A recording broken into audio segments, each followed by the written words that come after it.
Did you hear about that brand new thing? Everyone is already complaining. Hop in the chat, give us a shout. Wait till you see what Digger and Johnny are talking about. It's game over with Johnny and the Canuck. Laughing at a world that sorta sucks, so just forget the plan. It's game over, man. So sit in the chat, let's have a laugh. Hours planned are 3.5.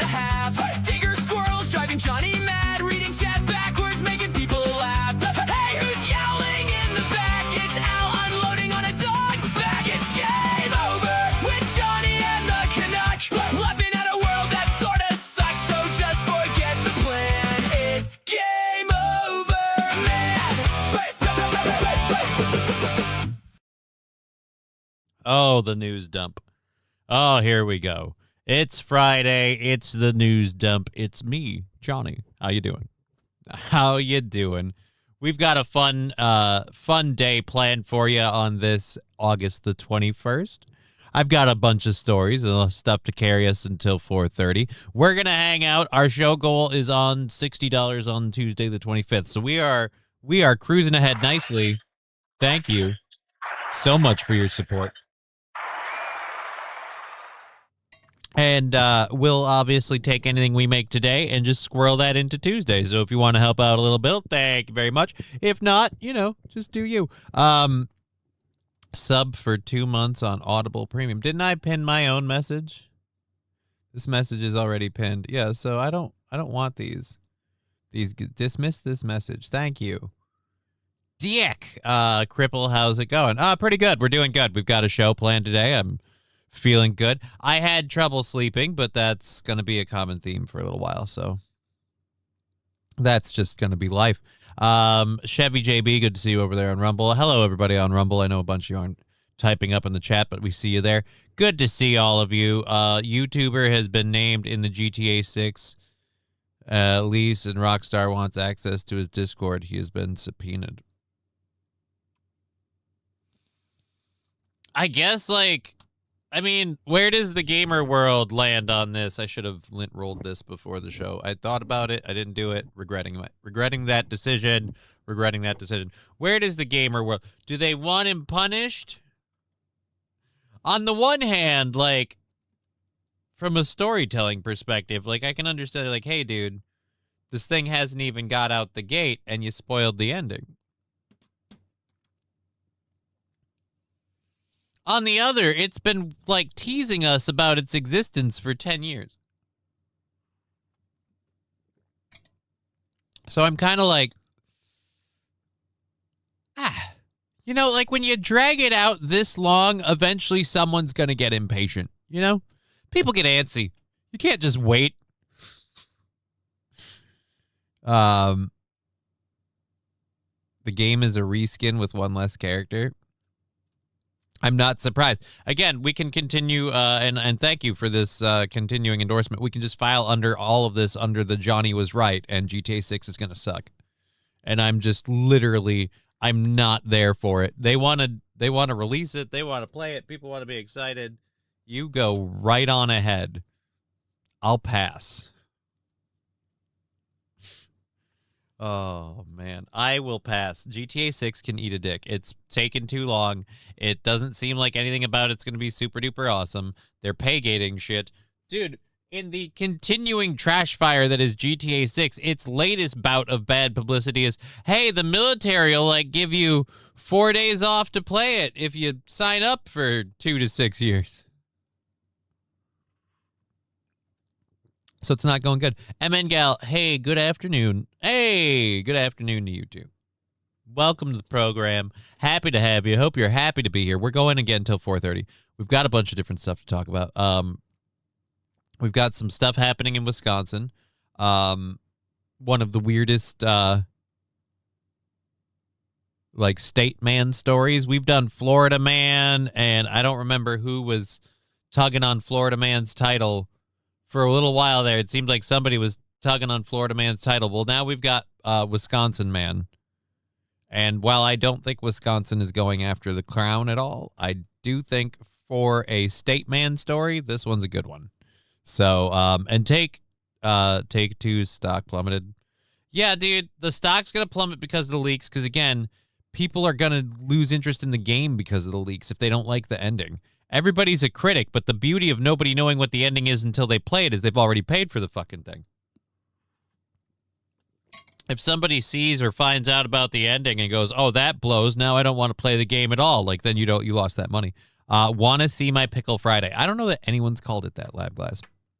I don't believe anyone's called it that. I do know we're going for 3.5 hours, and I call it the news dump day because usually Friday, a lot of the news stories and things kind of get put out to kind of go. And so I spend like the morning curating the ones I go through all the sites left and right. We don't play favorites. Of course they said that it's Fox. Of course they said right. They've all got their bias. We know that, but we're going to do this stuff. We're going to laugh at it anyway. Sure, military will pay you for 4 days, but too cheap for Galaga.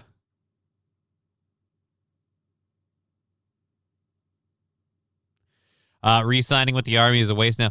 I don't think, like, honestly, and I'm a person who supports the military. I was never in it. My brother is. I don't think you should sign back up just to get 4 days to play a video game.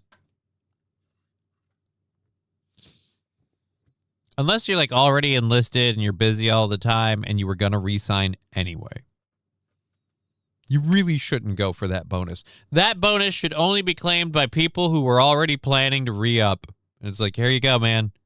Here's a little soupçon of sweetness on the top, but nothing else. Oh, my God, Jesus. Oh. Oh.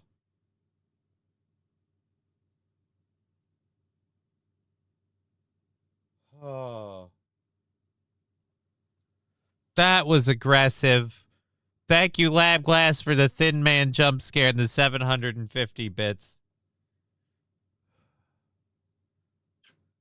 I'm going to need a minute. Good God. And now the Al sticker for 125. If people want to do a hype train on Twitch, this would be a good time because all that'll count in. And you start it big. You start it big and you send her home happy. And it'd be very, very appreciated. So we could do all that now. All that craziness before we get going into all of the fun news story stuff. Digger, of course, as you can tell, obviously isn't here. She doesn't usually join us on Fridays. That is usually for the funding shows, and those are a specialty thing that we do. But she might be in the chat. She promised she'd pop up in the chat from time to time, so if we're lucky, Our Lady of Canada will say hi in there. Otherwise, Officer Krupke might have got her, and now we got to figure out where in the world is the Canuck. No, thank you. Now, if the Army pays for the game and a PS5 Pro, we are talking. I mean, even then, dude, that's a lot. That's a lot. Thin Man is my favorite. Keeps the sphincter in check. Yeah. Yeah, it does. And it's the other reason why I don't eat before the show. And people are like, why? Don't want to shit my pants. That happens. It's almost guaranteed. I'll drop a brick like that FedEx or like that Amazon bot dropped that package in the pool the other day. That's not okay. So, but now that we've had those two little bumps over there on the I was about to say Twitch. On Twitch, if anyone else wants to join in, now's the time. Oh, and there is Digger saying, hey, kids. Hey, welcome, Digger. Welcome to the program. I didn't sleep at all. Like, I had a horrible time trying to sleep. And so I am a little strung out. I apologize today for that, for everybody if I seem a little off even more than normal. Lack of sleep kind of really fries me. But I didn't want to take the day off. People paid for the show already. We were ahead. It's Friday. It's the weekend. People are leaving work. They want to have a little fuck around and call me a fucker while they're at it. Then let's go for it. Let's do it. Let's do it. Let's have a laugh at my expense, if nothing else, and go on it. We've got a lot to get into. Like I said, Wisconsin man story up front. We've got the FDA and another food scare. And then we've got, if you didn't know about this, there is a literal shark store in Panama City, Florida. And some craziness has happened there. we've got flock camera news in the form of, in my opinion, a victory for society and a hilarious troll to boot. So it's going to be a fun time. We've got a whole lot of stupid fun shit for the first hour. Here's Johnny. Yeah, I'm here. Fuck it, to do it live. Well, why wouldn't we do it live? This is always live. It's never not been live. But we've got all the stuff pinned in all the chats. Streamlabs, PayPal, Venmo, Super Chats, Rumble Rants. Bits, subs. All of it counts. God, I thought we were done. Oh.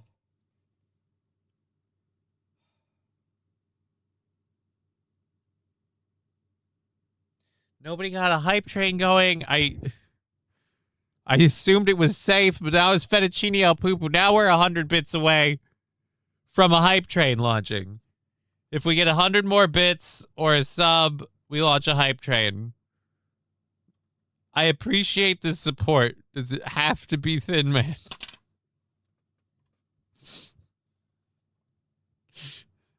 I wasn't expecting the second one at all. I assumed it was like a one and done, like a pump, and like, oh, there you go. Nobody else is gonna fuck me. Oh, Jesus. Oh my God. So there we go.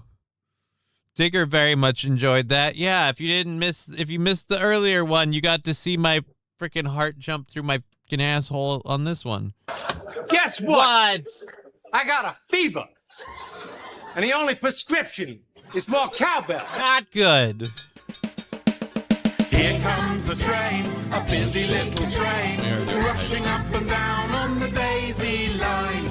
Mummies and daddies, the grandpas and the grannies, everyone's aboard on the 809. Here comes the train, and here comes driver 10-2. Way! Here it comes, here it comes, here comes the train today. Here comes the train!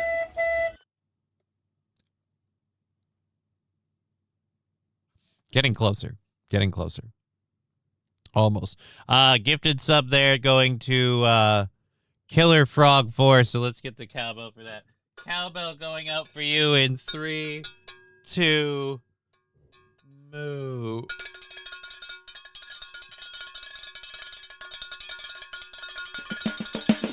Here comes a train, a busy little train, rushing up and down on the daisy line. Mummies and daddies, Twitch. The grandpas and the grannies, everyone's aboard. You gotta on tell me, the Twitch, what- 809. Here comes the train, and here comes driver 10-2. Wahey! You, Here it comes, here it comes. every time the Here train... comes the train today. Here comes the train! Every time the train goes to a new level, now apparently the song plays. So it played twice, and I'm looking over, and no, I'm not imagining things. It's already it's at level 2 already. Yeah, it's at level 2 already. Holy, I'm screwed. Yay, 35% of the way through level 2 with 3 minutes. Dude, we're starting in the deep end. It's the beginning of the show. I know it's the weekend show. Like, it's the, hey, we're going out, it's Friday, but oh boy. This is getting risky. Okay. We're going to have to, the name of our game today is pacing ourselves. Does Johnny have a virus? No. Why would you say that? Because the Twitch thing plays twice? That's I set up that through a Twitch add-on Clear of the closing doors, please. that operates directly through Twitch. So the hiccup is on their end, or it's something they changed. Oh, Jesus. That one's at least not as bad. That hurts, but that is not as bad. Oh, thank God. All right, so 68% of the way through level 2 of the hype trade. Thank you very much for all the fun support. We've got some stories and stuff to get into. Here we go. Controlled burn number 1 and liftoff.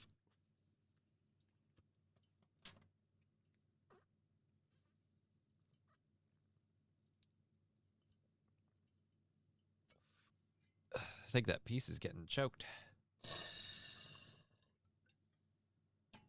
Something's clogging it. Control bird number 1, hooray.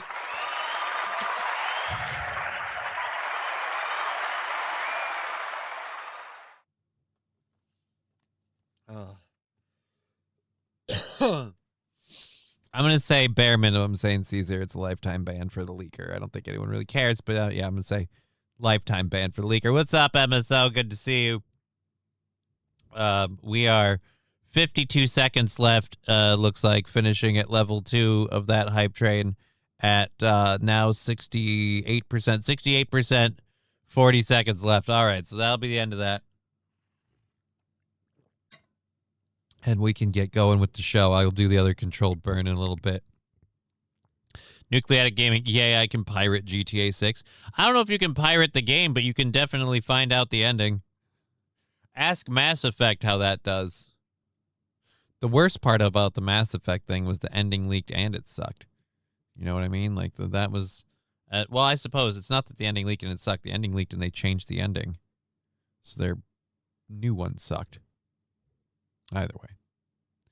All right, so there we go. My computer is busting balls, says MSO. Why? Whose? Mine or yours? That's a hype train success at level 2. Thank you very much. 68%. Who cares about this story in GTA 6? I literally don't care about GTA 6. I don't care. I don't care. It'll come out. People will play it. I'll hear about whether it's the greatest thing ever and I'm missing out or it's a horrendous pile of shit. Either way, I'm not going to be really broken up about it. Gangbang Simulator. Or so, I suppose that's the wrong way to put it. Gangbanger Simulator. You're a gangbanger? Yeah, I don't... No, that still sounds wrong. What is it? I don't know. Just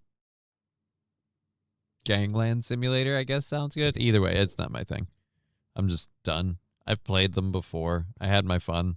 I've grown up. I'm old. And it's like, MSO saying R.I.P. Digger. What do you mean R.I.P. Digger? She's right there. She is right there. She's having herself a grand old time. Like I said, she's not on the show, but she'll be in the chat. Make a liar out of me, man. She's right there. Anyways, yes, so we have stories to go all the way to 4:30. Thank you for that hype train early and on there. That was very, very nice. I am extremely grateful. And now we'll be able to just kind of kick it up and do a show. And I don't have to worry about any more of those fucking crazy-ass stickers. Which is great for me. So like I said, we have the Wisconsin man story. And it's a doozy. Apparently, a man in Wisconsin decided to nab a shopper in a restroom and hold them hostage and then demand that cops send hypnotists to negotiate. And in the process, the police accidentally shot the thumb off the hostage. This was in Waukesha, Wisconsin. Police shoot a knife-wielding suspect after the reported hostage claim inside mirror. I don't know what that is. The officer involved shooting incident, blah, blah, blah, blah. On July 30th. Oh, it was on the 30th? Anthony Lehman called 911 and told police that he had been taken hostage in the restroom of Waukesha Mirror, which I guess is some sort of mall, and would like to speak to a hostage negotiator. Lehman told the dispatch operator that he had a knife and a dead man switch. The complaint said the police later determined the switch was a spring clamp tool with 2 razor blades affixed to the end of it.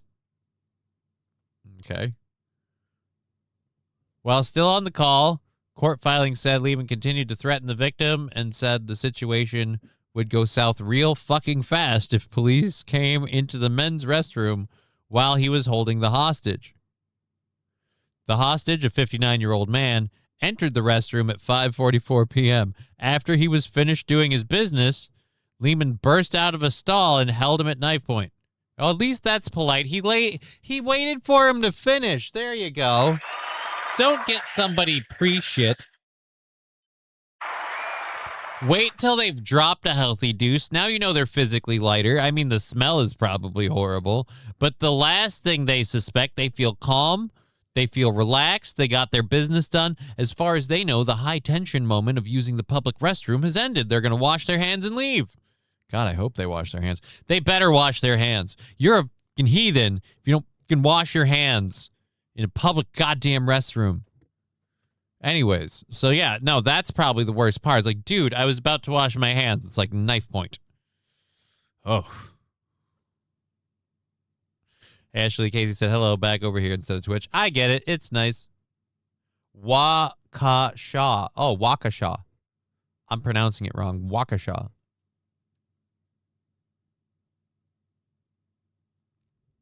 Oh, it ends tomorrow. I'll do it Monday. Sweet. Thank you, Ashley. I appreciate it. That's awesome. We're so very grateful for all the support we get in all those little ways. It's how we keep this little boat afloat. And yeah, it's gonna be interesting in a while. I got things to figure out, so just know that. We've got 3 hours left in the program. Talk about catching with their pants down. Mr. Q, that's the thing. He waited for them to pull up their pants and, like finish their business, pull up their pants. And caught them, again, just post-deuce. That poor 59-year-old guy.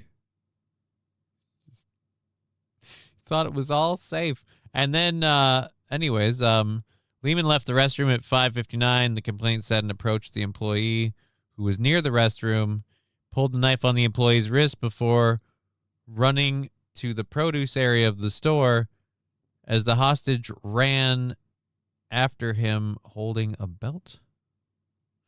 Hostage victim ran after him holding a belt. Why is this going on? When he was distracted on the phone, the victim decided to literally whoop some ass. Oh, so he whipped out his belt. Okay, I should have read that part first. When he was distracted on the phone, the victim decided to literally whoop some ass and whipped out his belt, beating Lehman with it until the kidnapper fled the bathroom. So then he's fleeing. Oh, this is funny as hell. How did he get shot in the thumb? Lehman tried to grab 2 more hostages in the produce stand as he ran. The 59-year-old victim remained on his heels.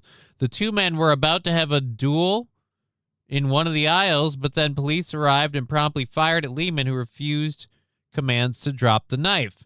The police fired 3 shots, which hit Lehman in the abdomen and arm, and the victim's thumb. Oh, he was taken to the hospital as well, but lost part of his thumb. No officers were injured. So this guy got abducted in the bathroom, ripped off his belt, chased a dude with the risk of his pants falling down, whipping his ass with the belt, and he lost his thumb.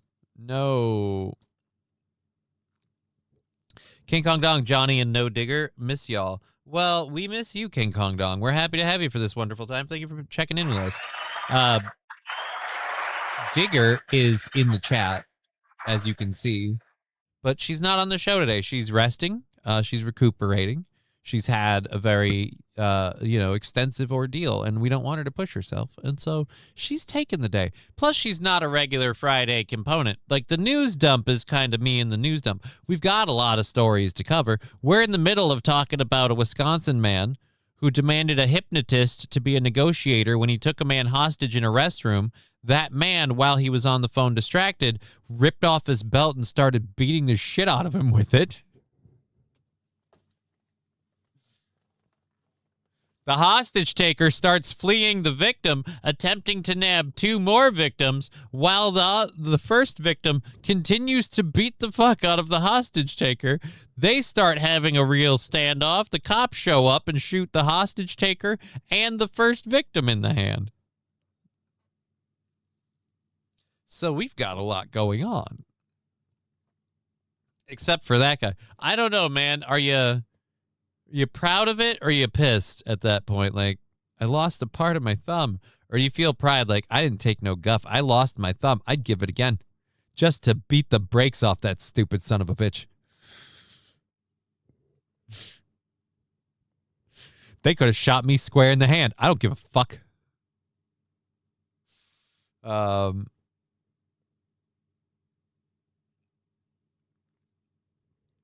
people are accusing AI of being a clone over on the Rumble chat. Hey guys. What was that? No more stickers. Yeah, we're done with the stickers. Our hype train came and went. We had a great time. It was fun, and I appreciate it. I missed the real Digger. This AI seems like it's missing some RAM or digital gallbladder. That's harsh. That is harsh. Clone. It's the real lady. That story feels like a movie. That story should be, at the very least, a short story, like a short film. Oh God, what I would give to see the store security camera footage, if they have it, of just the dude enters the restroom, you don't see anything, you don't hear anything. All of a sudden, that dude comes fleeing out the restroom holding a knife. And a guy who went in earlier is chasing him with a belt. Just like, I'm going to get you, you whippersnapper. Oh.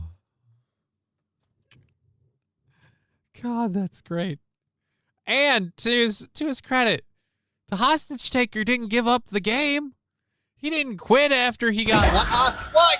No, dude. I thought we were done. We were done. Oh.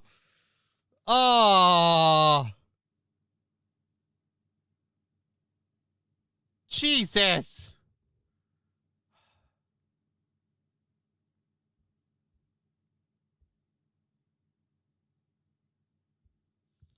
Thank you for the 750 bits.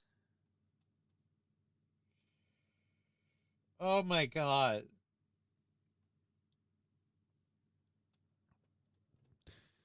God, that hurts. God, that hurts. Now I felt like I just got hit with a belt. I thought it was over. You know? Dude, that's not as bad after what just happened. That's not as bad.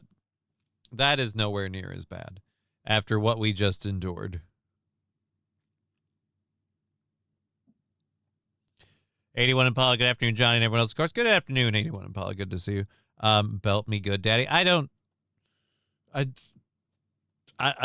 know. Like, you got more than he bargained for with that old guy. I, again, would love to have seen it. At the hospital, Lehman, the hostage taker, asked if he was, quote, on the news, and he said his motivation for the crime was, quote, leverage, without clarifying. Lehman was charged with 6 felonies, first-degree reckless injury, false imprisonment, terroristic threats, and 3 counts of second-degree reckless endangering safety. He appeared in court on August 18th. The bond was set at $1 million. Yeah, like he's got $1 million. Like he's got $1 million. Dear Lord. That dude is nuts. Oh my God. So, yeah, okay. Just making her cleaned out for the kidnapping. It was, in my opinion, I did say this at the beginning of the story, it was very considerate of him to wait for someone to finish in the restroom. So it's like, oh, they've got to go to the bathroom. I'll let them get that over with. One less problem to deal with, because their day is about to get busy. But little did he know, that meant that that guy now had the lightweight and energy that now that he had gotten rid of all of that, got that evil out, he had the energy and mobility to just beat the pants off the other guy. I don't know what you mean. What do you mean cleaned out? I'm not, what? No. This is not a thing. This is not a thing. Let's not start that again already, okay? Let's not start that again already. But it was very nice of him to do that. Also hilarious that he got the shit beat out of him with the dude with the belt. You just shit yourself? No. No, I did not. Like I said, I come into these shows without having eaten for that reason.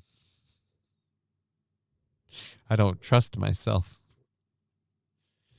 I don't trust myself when you guys have access to that stuff. But we're very grateful for the support. We've got stuff to do. So we got that first little story out of the way. Speaking of shitting yourself, we were worried about the lettuce. Now we have to be worried about blueberries. The FDA is upgrading foreign blueberry recall to the highest possible warning with, quote, reasonable probability of severe illness or death. So once again, we're on the this stuff is going to kill you trend. But this one scares me because I know a little person who goes through a lot of blueberries. Now I'm concerned. So we can't get the lettuce, and now we can't get the blueberries. Let's get up with this. Blueberry recall has been upgraded to FDA's highest level. The risk level is reasonable probability of death. What? When did this start? The Food and Drug Administration has upgraded a recall of frozen blueberries and mixed berries sold at Publix grocery stores across the U.S. to the highest health risk level on Tuesday, according to the enforcement report.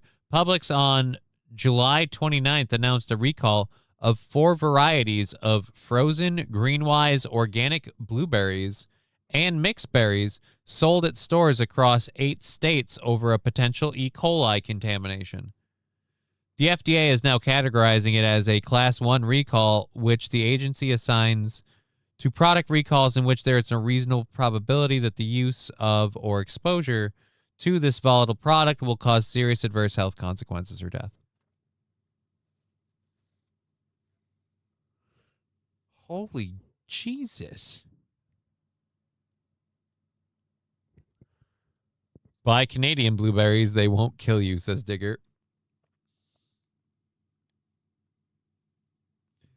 Does anyone wash their produce before they eat it? Well, we wash it, but this is frozen produce. This is like, so this produce is usually like washed, somewhat dried, sealed in a bag, and then frozen. Nuclear Gaming. People ask why I don't eat fruit. I don't know. I like blueberries. Won't get out of my way to get them, but I like blueberries. I love blueberries on waffles. Blueberries and pancakes, kind of nice. Blueberry jam, lovely. But yeah. Now we can't trust the lettuce. We can't trust the blueberries. We can't trust food from out of state, or out of country. We can't trust foreign imported food now. Now we can't. It's all got E. coli, according to the FDA. Oh shit. Well, that'll make this next story kind of interesting. Donald Trump says he's going to cut the price on ground beef by 25% with a deal to import foreign meat.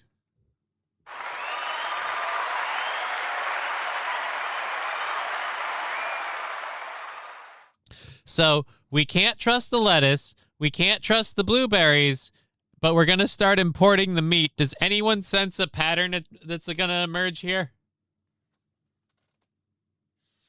Oh, no.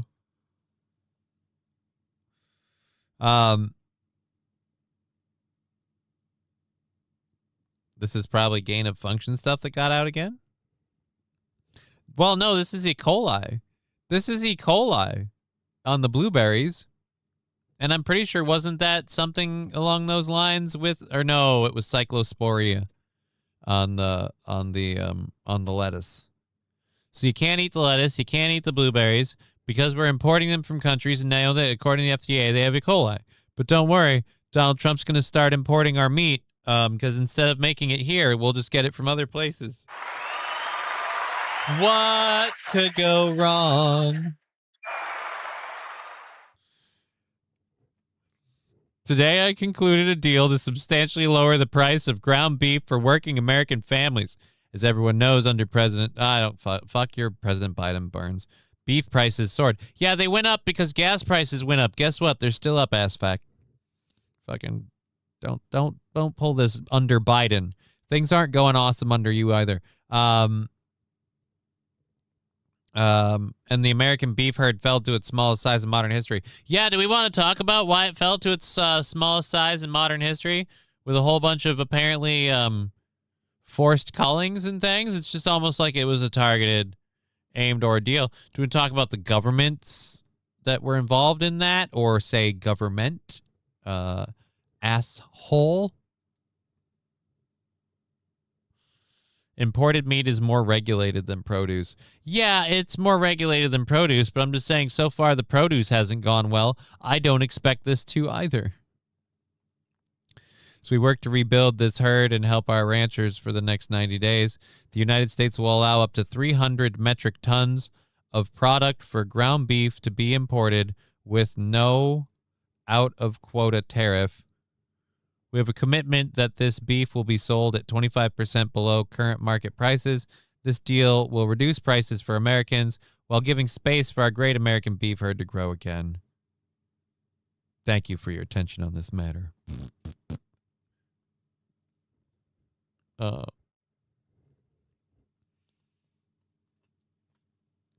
Importing meat will raise local meat prices, says LabGlass.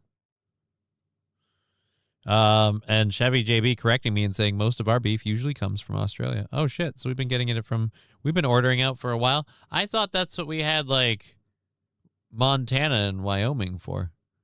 They make cows there. That was my understanding that they make cows in Montana. That's why it's Montana. Like it's close to Moo.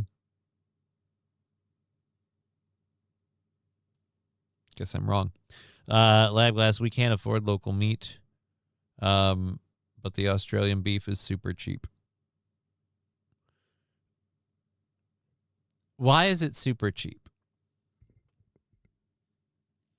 Because it's got to go from there to here. You can't keep the cow alive and slaughter them here. It's a long trip.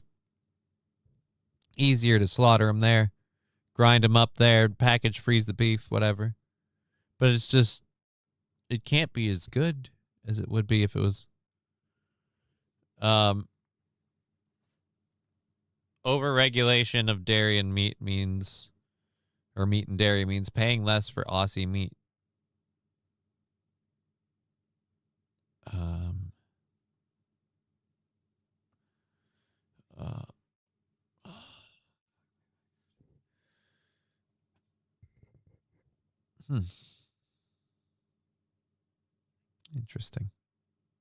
Interesting. Remember when Trump said he wanted to make manufacturing and jobs here?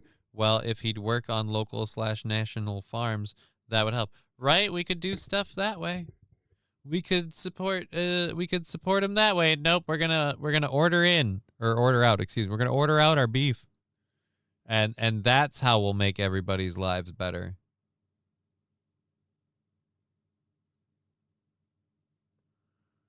So, how is this different from Mamdani's grocery store shit? Like, real talk. Am I just well, no, I am. I know I'm stupid, but how is this different from Mamdani's I'm going to open grocery stores that are taxpayer funded that sell key goods 30% under market value? How is this different from that? Granted, it's a temporary thing, but it's still a temporary it's the same deal.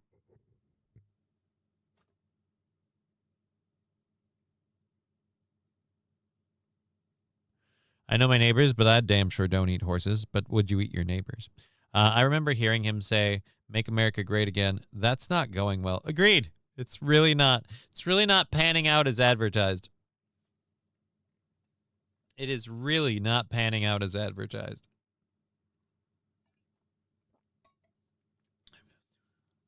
But hey, at least now we're buying more foreign meat. So is this just going to be more Aussie meat that we're getting?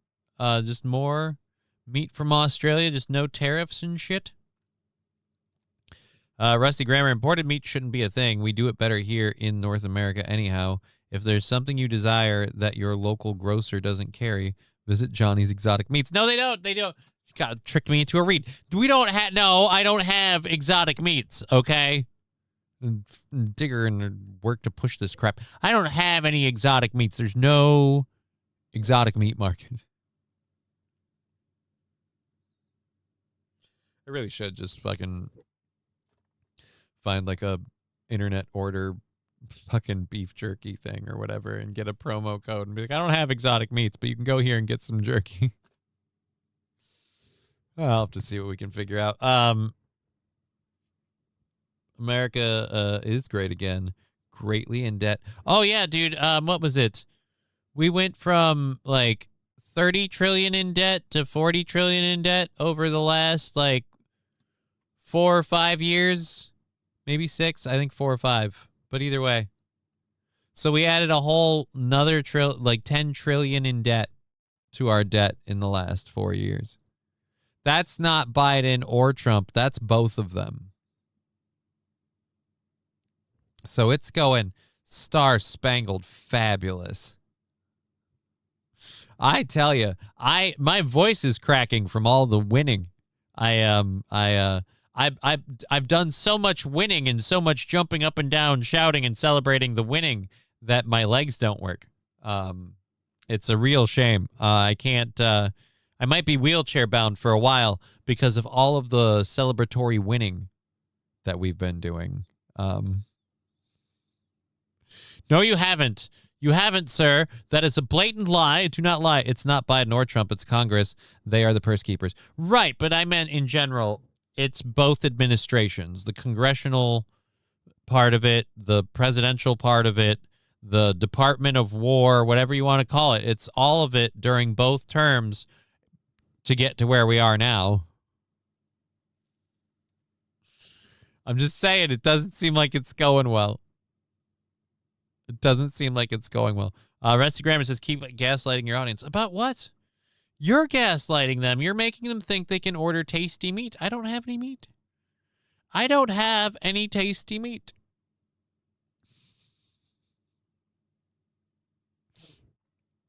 The gayest thing to say. All right, so the Wall Street Journal published an article saying America's farmers and cattle ranchers are warning that data centers are gobbling up farmland acreage, electricity, and water needs to raise livestock and grow crops. And we're going to import our meat. Well, yeah, if you want to help American farmers and make America great again and restore the herd, how about you frickin' put the stamp out on these data centers? We don't need all this AI data center data collection mumbo jumbo. Johnny, please don't got me like you did last time. But the Cali shipment going to be late. What are you talking? There's no shipment. And Hegseth wants 1.5 trillion. Right, and every time we hear from Hegseth, he wants more money. So, yeah, like I said, you guys let me know when you can't handle any more of the winning.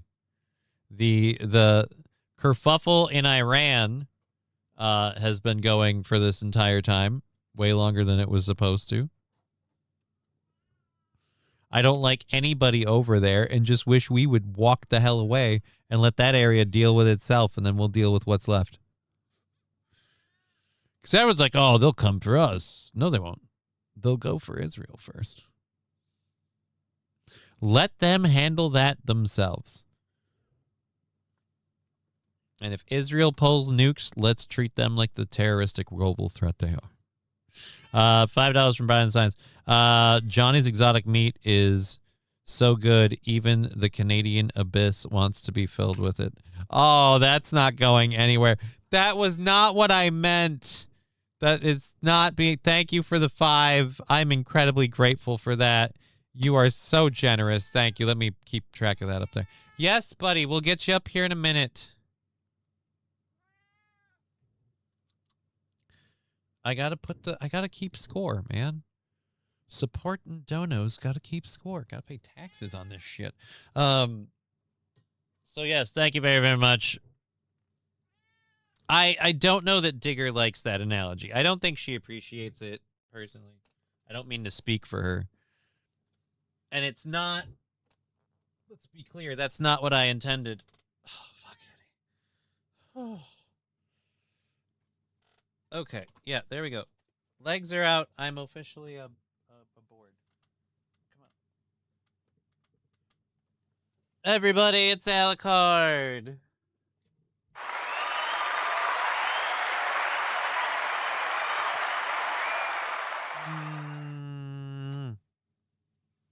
I love you, homie. I love you very much. So, hi, Al. Yeah.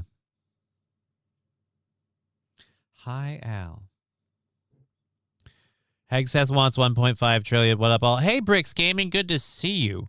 Welcome to the show. Hegseth wants 1.5 trillion. We're already 40 trillion deeper in debt. Like, I mean, I'm not a financial expert, but it sounds like we need to stop spending all this money. MSO says, when Digger was running things, Johnny's meat always came on time.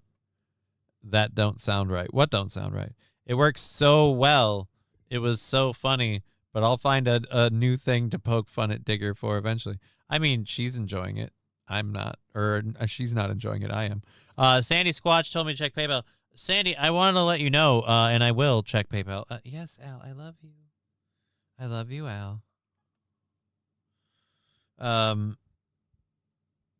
I will check PayPal, but before I do, I want to know, I have your story for Monday. I didn't know if you wanted to do it today or Monday. It was a cute little story. So we saved it, and it's up there. Holy buckets and balls.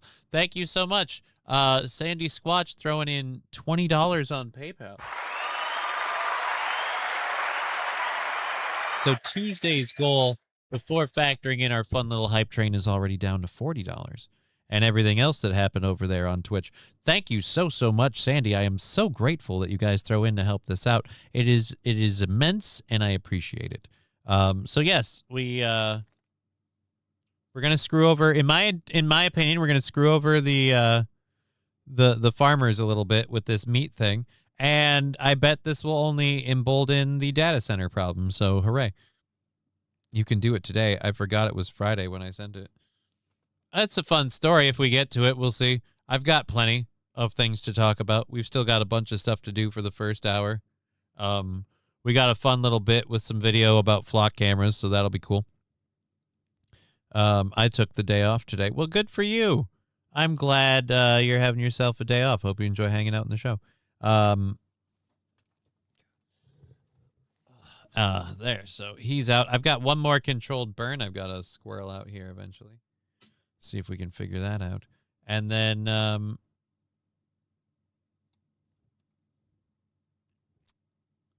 we're going to go ahead and what's this thing? Temporary tariff-free imports to ease prices while the U.S. herd rebuilds is a practical short-term fix. Families need relief now.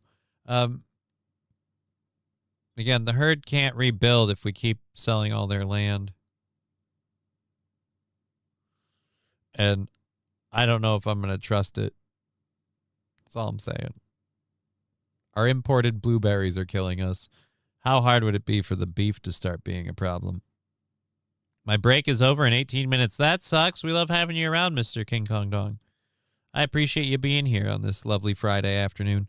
Thank you for sharing your lunch break with us. Our administration is all... Wow, I can't write... Can't read either of those all the way out loud. I mean, I don't disagree. But it depends who you ask. Oh, man.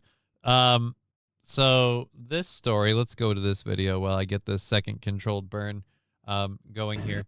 This is a store in Panama City Beach. I guess it's an iconic store that's just a giant shark store. So Jaws, shark memorabilia, all sorts of shit. There's a fire on the beach this morning, video shows from K Shop. My friend was leaving for work, and she saw the smoke beginning to come out of the eaves. She called 911 as the flames started, and now it's pretty much out. Oh. Well, there's 2 minutes of footage. Yeah, so this store in Panama City, Florida was like a famous shark store. It says Jaws on the side. Kraken Slapping with $10 over there on Rumble says, thanks for the afternoon entertainment. Thanks for hanging out with us, man. I'm glad to help out. Happy to help.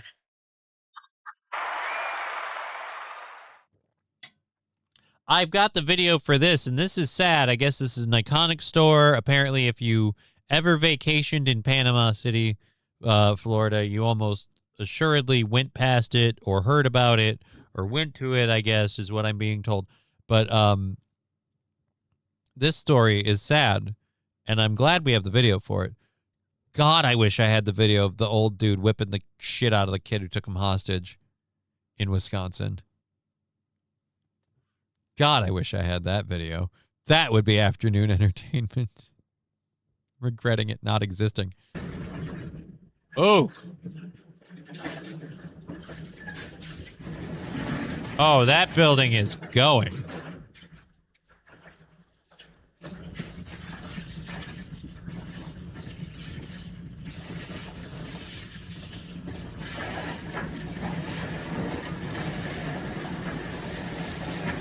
So I'm guessing that's a total loss then.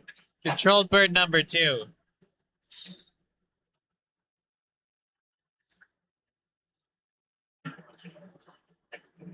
I'm so fucked. No! Jaws is down! Oh my lord! Honestly, like, I get it. You're the fire department. This is Florida. Shit's already super damp there. This fire is roaring. This fire is going.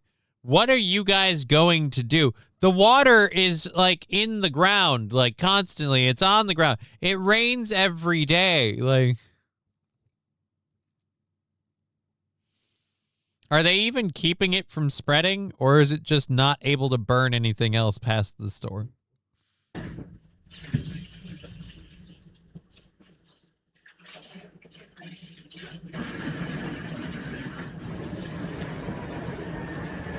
Like, they're spraying this stuff. You've got fire right down here.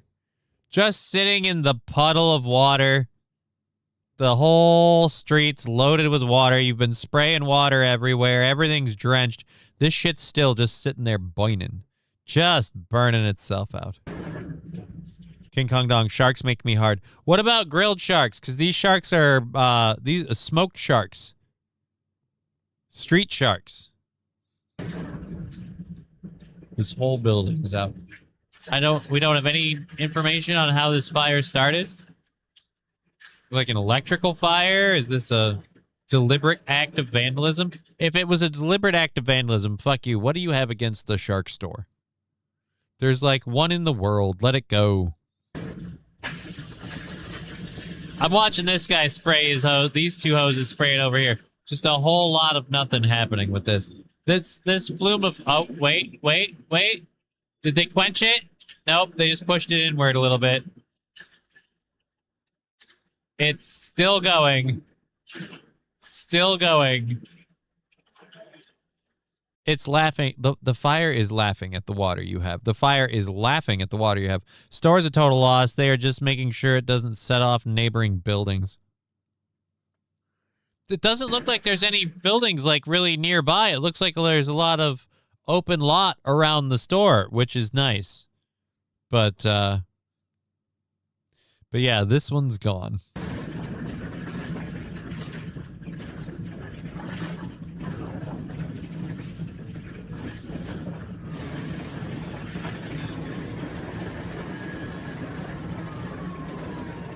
Oh God, the smell would be so horrible. The smell would be so horrible.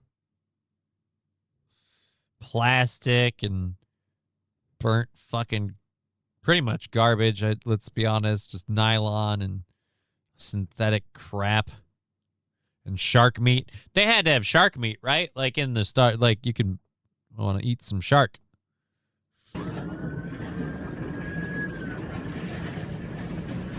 You know, like cans of tuna, just cans of shark meat. I want a can of great white.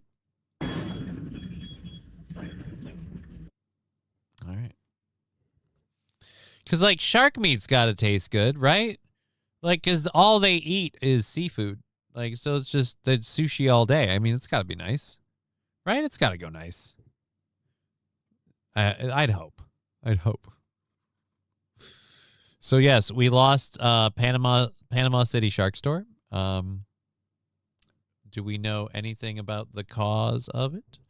Officials say the Bay County Sheriff's Office was also on the scene to assist with traffic. Officers say the eastbound and westbound, blah, blah, blah.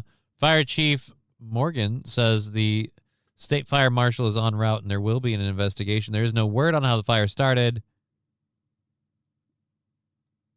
so we don't know. It could have been anything. We'll have to update people on who did that. It was Jeff the Shark from Marvel Rivals. I've tried shark a few times. Not sure what breed it was, but it was like an overcooked pork chop that tasted of smelly fishy. Tasted and smelled fishy. Okay. So not that good. So not that good. I'll stick to eating dolphins. I mean, tuna. Like it is, like you don't know. I mean, come on. Just because you don't see it happen. At any rate, yeah, so Shark Store is gone. If any of you were planning to visit Panama City, Florida, to visit the Shark Store, you've jumped the shark. I'm a horrible person. All right, is this a rip and read? It is. So we'll read this quick and then go to a very interesting video. An Ohio grand jury is refusing to indict a man accused of cutting down flock cameras. Cody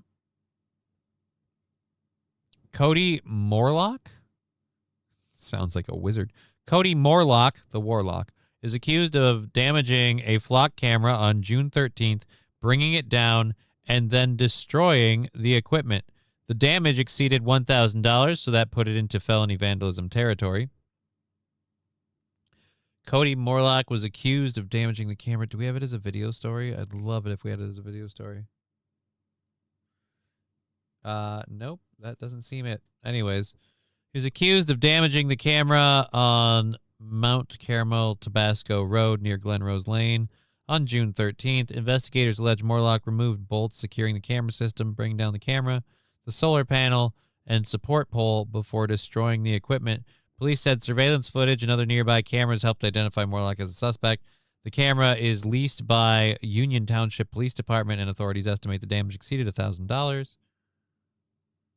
A Claremont County grand jury declined to indict Morlock on felony charges. Bravo!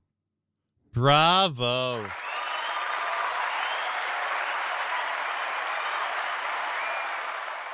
Actually, impossible. He was at my house eating dinner June 13th. He's a good boy.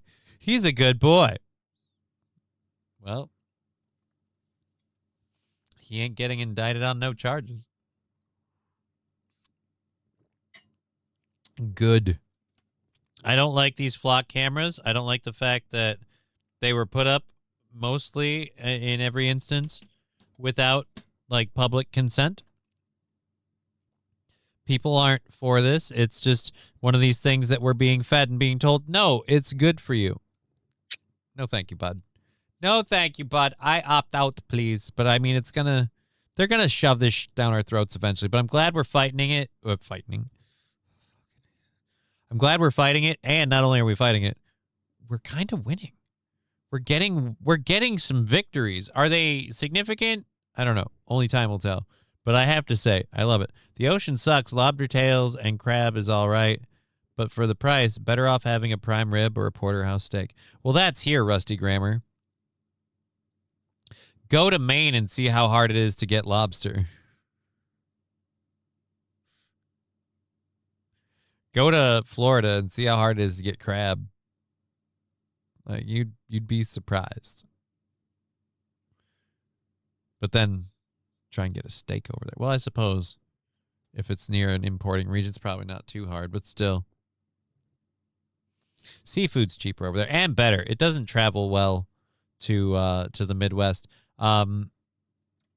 my sister vacationed on her honeymoon in Florida and spent a significant little chunk of time down there. Very, very much loved Florida. She's a big fan of Florida. Probably if she picked up and went anywhere she wanted to go in the world, it'd be Florida. And she told me very much that, like, you'd be amazed how cheap seafood is out here, man. You can get crab. They got fish all over the fucking place. Like, Johnny, you'd be so happy. They got actual sushi bars and shit. And I'd be like, I'd probably enjoy it. Yeah.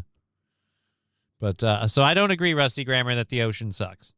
I actually like seafood. I really do. I really like seafood. I love scallops. I love crabs. I love shrimp. I've never had lobster. I've had lobster tail.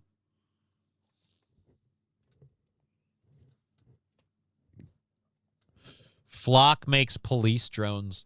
Oh, great. So they're already just going to skip the part where we can interfere with them and they'll just fly away.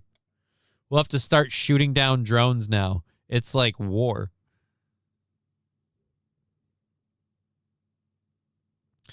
Warm water lobster and king crab is like the price of cold water lobster and snow crab here, says Rusty Grammar.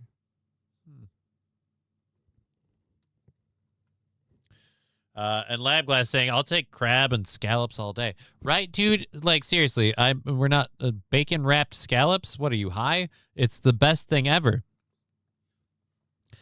Bacon-wrapped scallops. Look, there's a future where I'm cooking with somebody who doesn't eat seafood. And so I won't have a lot of seafood in my diet. But rest assured on, say, like a birthday or whatever, if I'm cooking for me, it's lemon pepper scallops wrapped in bacon. And we're roasting them bitches. Nice sear on them, and then wrap them in bacon and oven cook them to full cook perfection with lemon pepper on them. And then we're going to serve them with a nice sauce. Maybe add, if we could add some crab legs or some lobster tail or some shrimp, whatever. We'll go whatever. Little seafood, some rice. Oh my God, that would be nice. You know what I mean? You can get nets that come out of 12G shell. Good thing my hubby has a 12 gauge. You can get nets that come out of a 12 gauge shell. So you're going to be like, booby trapping the drone. Just pull. Oh, dude, yeah, it will have to be separate proteins. And who said it was a her? No, it'll have to be separate proteins. Separate proteins, of course. For her, she's gonna have to have. We'll have to get her some steak. But yeah, we could do Alfredo and separate proteins. I just have to cook mine separate. You know, it is what it is. It is what it is. Mine can't mix with hers. I get it. I've been a chef. I've done chef stuff. What's this sling blade with $2? Mass surveillance. The All In podcast.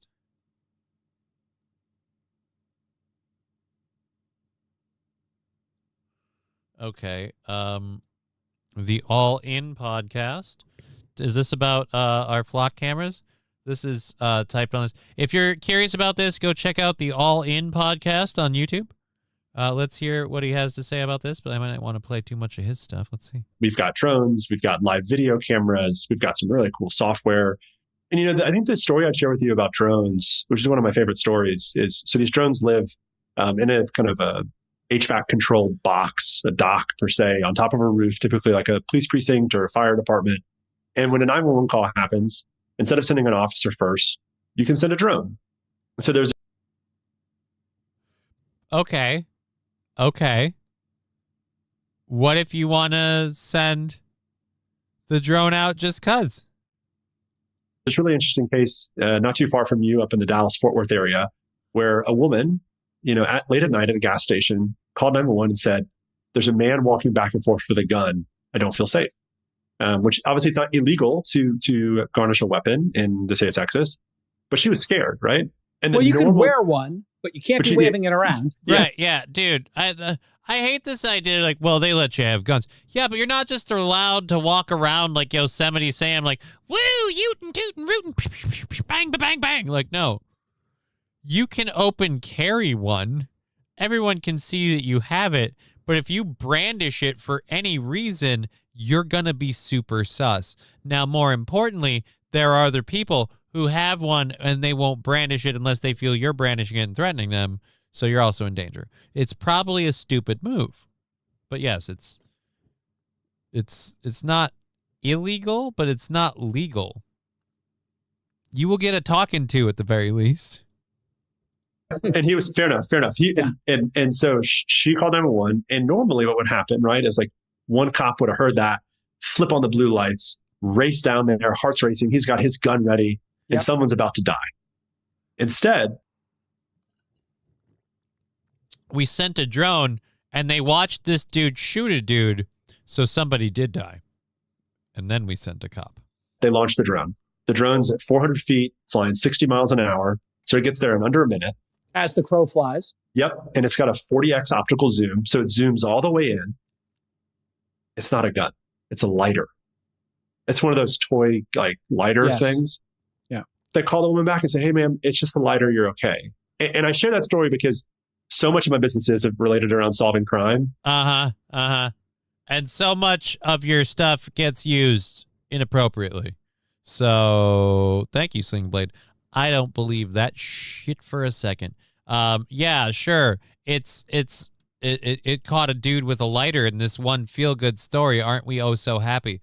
Yeah, but how many times have we seen flock cameras misappropriated, misused? So how hard is it to send out this drone? It's not like the drone takes the 911 call and is aware that there's a 911 call. The drone gets orders to go somewhere and start snooping. These cops can send it out and just start having them look around whenever they want. How long until we start having drones doing patrols with AI software to catch us doing stuff, and then we check with people, and then we send officers?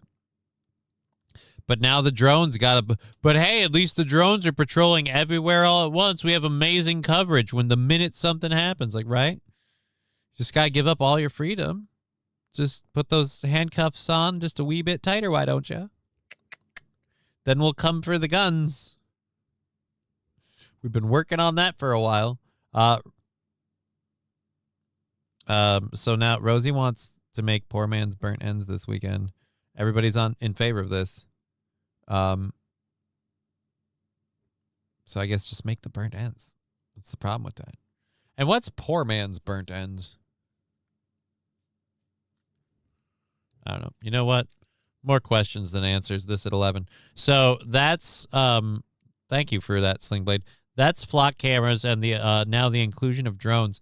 So we saw that a Ohio grand jury refused to indict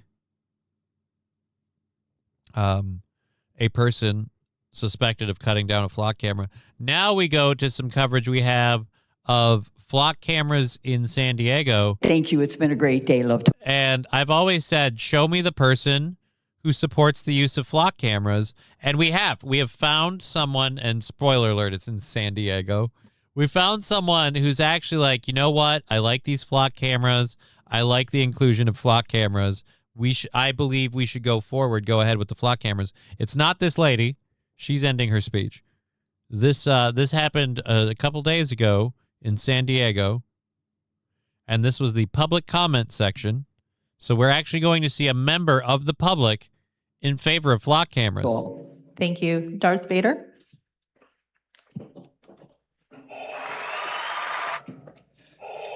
He has the sound effect.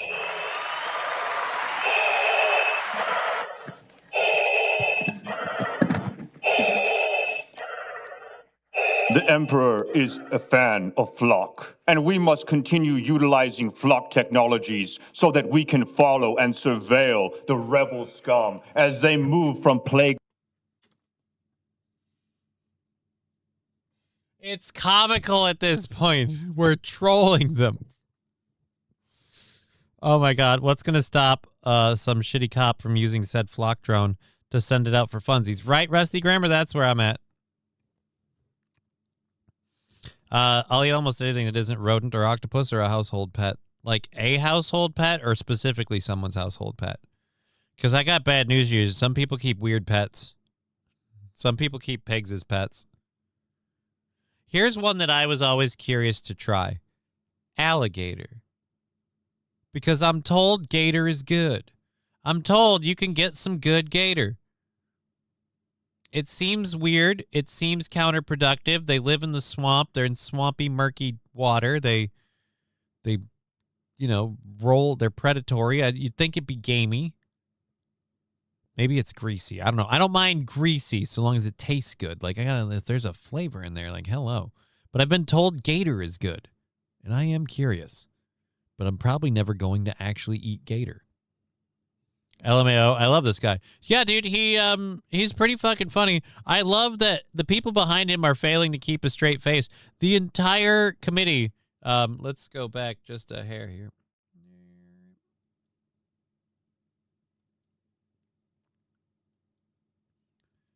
Scum as they move from The entire playground committee to that he's playground, talking. from playground to pool, from pool to gymnasium, because we all know that the flock cameras are not only following the license plate readers, they are following children. They are following children in parks and gymnasiums. Wow.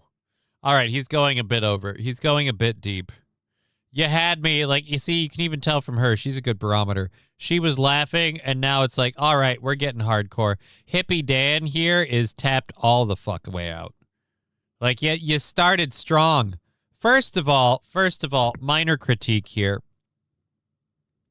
Commit to the bit. Clean up the hair. All right? Clean up the hair. First of all. Secondly, you gotta, like, tone it down a bit, my friend. The parks to the gymnasiums, now you're gonna accuse them of being used for predatory purposes? And we need this. I need this so I can stalk my ex-girlfriend. Also, Okay. That one was good. She flat out, I go back. I need this so I can stalk my ex-girlfriend. You know, like the cops do. Also, it should be known that the people of this town, the pools that want their storm drains cleared, they should not have their storm drains cleared. Because in order to do that, we will have to raise taxes. And how will the people trust this city council when this city council continues to vote for surveillance technology that imprisons them? Miss Campbell, you must work on your Jedi mind tricks. Do it like this. Yeah, dude, I'm on the fence. Like, it was funny, but I feel like we're crossing into cringe territory now. And when you do it, make sure that All when right. you're done. It's getting very cringe. But yeah, anti-flock guy with, no offense, fucking, I don't like the shirt. Bandana man. Labglass saying, I've had deep fried gator, pretty good. Rusty Grammar saying, gator is pretty good. It's best as a sausage. Okay. I have a gator head in my glass display case in my living room. LOL. I stuck a corncob pipe in the side of his mouth. Okay. Do you show it to people saying, hey, Chubbs, you know the gator that got your hand? Well, I got his head. And then show it to him. That's how you do it. When does he pull out the lightsaber and kill Padme? Did he kill Padme? I thought Padme died, not him specifically killing Padme. Speaking them into telling them that police services have become more humanitarian. Make sure that you don't. Didn't Padme die in childbirth? Wasn't it birthing the twins that killed Padme? Emphasize the detail that you put a ban on camping. You put a ban. You made criminalizing homelessness illegal, and that is why there is no such thing as human. All right, yeah, fuck this dude. Like, I am against it. Yeah, dude, I'm glad they put a ban on camping. But aren't we here to talk about flock cameras? You had a funny bit, but we're a minute and a half in, and I feel like you've run out of real road here. Humanitarian policing for the homeless, because we have effectively criminalized Because homeless. you realize, as serious as all of your arguments are, you're dressed as Darth Vader, doing a Darth Vader impersonation. It doesn't sell the way you think it does. If I remember, I'll send you a pic when I get home, says says Rusty Graham. Well, interesting. Brian Science, Johnny, there is no road in space. He has the suit, but no gloves. Weak cosplay game. Yeah, dude, a lot of the cosplay game's super weak. The suit is actually pretty super weak. The strongest part of the whole costume is the helmet and then the neck breather apparatus. But like I said, his hair's poking out. He's not wearing the gloves. He apparently thinks homeless people should just camp on the streets. So, I mean, you know, touch and go on this Darth Vader. Darth Vader would not be in favor. Darth Vader would fully be in favor. You've got to be cheering them on for not allowing the homeless people to camp. Don't sit there and talk about it like you're letting your personal politics persuade the character. No. Embrace the character to mock the positive sides of their politics and give them the fuck off that way. This guy's from Epic Rap Battles in History. No, he just has a voice modulator in here or a decent impersonation. Which is good. Now we can fill our jails with free prison labor, especially like that of the Otay Mason Detention Center, where they are making... Okay, now you're getting nerdy. Okay, look. Or is that a real detention? That sounds like a Star Wars detention center. $1 a day for working for 12 hours. And there have been multiple cases of tuberculosis. Yes, and Darth Vader wasn't this chatty. Like, overall, Darth Vader would have kept it a lot more concise. He would have been like, your lack of surveillance displeases me. He wouldn't have a long, drawn-out conversation. He'd be winded by now. I don't know if you know this, but Darth Vader went through quite an ordeal. He, can't survive outside of his walking iron lung of a suit. Oh, man. Should pull a Glock from under the cloak to get this point across? No. But, like, he's losing the audience. He had a couple of nice ones. I appreciated and I need this so I can stalk my ex-girlfriend. And it's like, brilliant. You know, because that's one of the things it's been used for. Multiple times by people, abused for. Emperor Palpatine was more talkative. Either way, this whole bit's kind of reached its end. Thank God he only has like another 30 seconds. We'll let him finish up. This is good. This is what the Emperor needs. This technology will help us find the rebel scum and their hidden base on Hoth. This technology will help us find Luke Skywalker as he traverses the universe in his X-Wing. Again, it's getting really bad now, dude. It's getting really bad now. God. This technology is a necessary force. All right. Yep. I'm out. Wrong button. The show's over. We're ending the show on that. Jesus, that guy sucks. Oh my God. I was for it, but I liked it. But dear Lord. I mean, the jokes were funny. Getting the lady behind you to crack up. Great. I hate that nobody on the panel had any emotion about it. None of you guys had fun about it. Because you're getting paid. So, there we go. Boom. Darth Vader, a fan of flock cameras. Oh.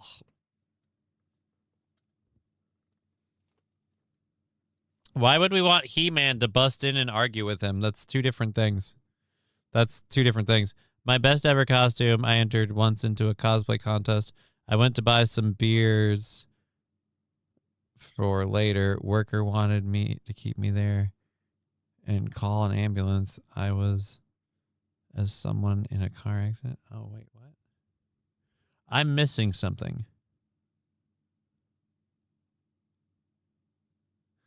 Digger, I love this guy. Can he come to do my city council next? It got painful at the end.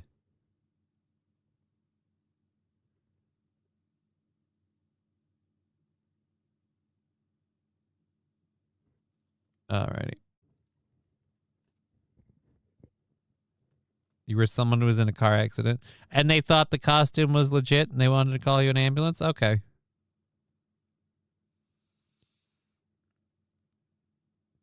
Nobody asked about Golden Axe. Nobody asked about Golden Axe animated show. I didn't even know that was a thing. That's how nobody asked about it. It was for me. Didn't know it existed. Her Halloween costume was that of a person that was just in a car accident. Yeah, the way she told the story was a little confusing. We need Epstein to walk in and talk to him about how well he can do his spying with flock cameras. Yeah, dude, we need somebody who's like, look, I'm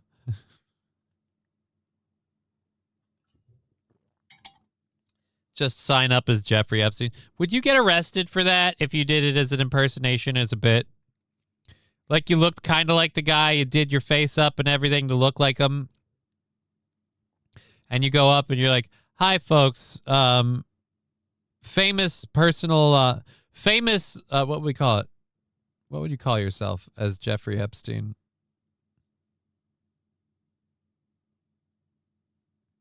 Famous matchmaker Jeffrey Epstein.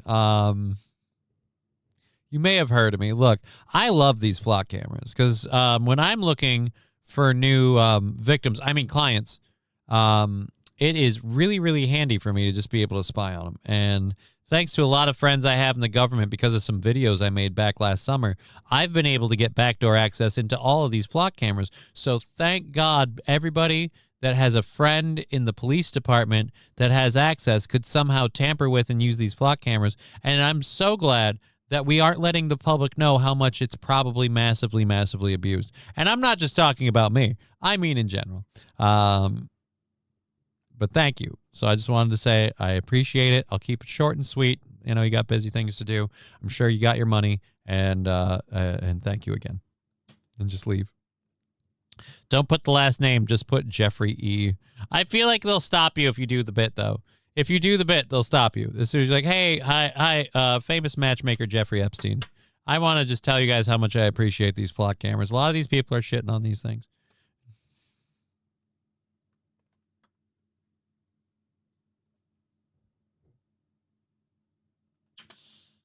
Now they're putting them in drones. They're launching the drones so I can just straight spy on the street to see the next lady I need.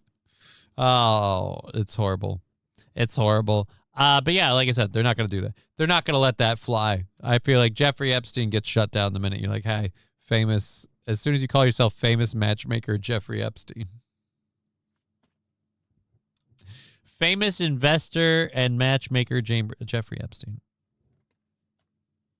The thing is, I'm a people person. That's what it is. All right, so we've got 2 hours left in the show. We've got a lot of other stories to get into. We got some fun at the WNBA again. Oh, I don't think we got all the news stories. We're doing all of these.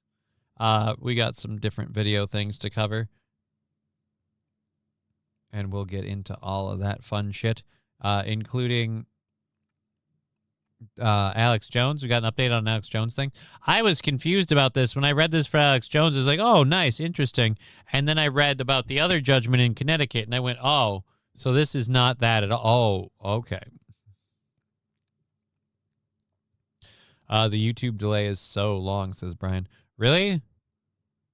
Is it live, all live? I have it live and live over here. It doesn't seem like it's lagging out at all. Oh, it just didn't pop up? Okay. I was going to say, it doesn't seem that long for me. I've got everything on here. It seems pretty accurate and on pace. So, why don't you love me, Jenny? All right, so we got 2 hours left in the program. Before we get into our next story, I want to say thank you to our current studio sponsor. We'll be auctioning that off in a couple of weeks. Once again, when we do another crazy GoFundMe show. But until then, our current studio sponsor is Trucker 18-Wheelers Unicycle Sales. When it comes to getting into unicycling, you're either a novice or an old pro, but you might want to get a new unicycle. Well, then look no further than Trucker 18-Wheelers Unicycle Sales. They've got used unicycles, new unicycles, unicycles for every skill and every aptitude imaginable. Rentals available if you want to try them out, and for those hardened pros, seats optional. Just ask your cashier at checkout about the seat removal program. So stupid. All right. So we've got that. Thank you. We're going for another 2 hours. We've got a bunch of fun stories for our second hour. This one seems like it's going to be dated. I feel like certain people are going to go, what the hell is that? And some of us are going to be like, dude. So mail order music giant Columbia House shuts down after 71 years in business. And first, I want to say, I'm surprised they lasted this long.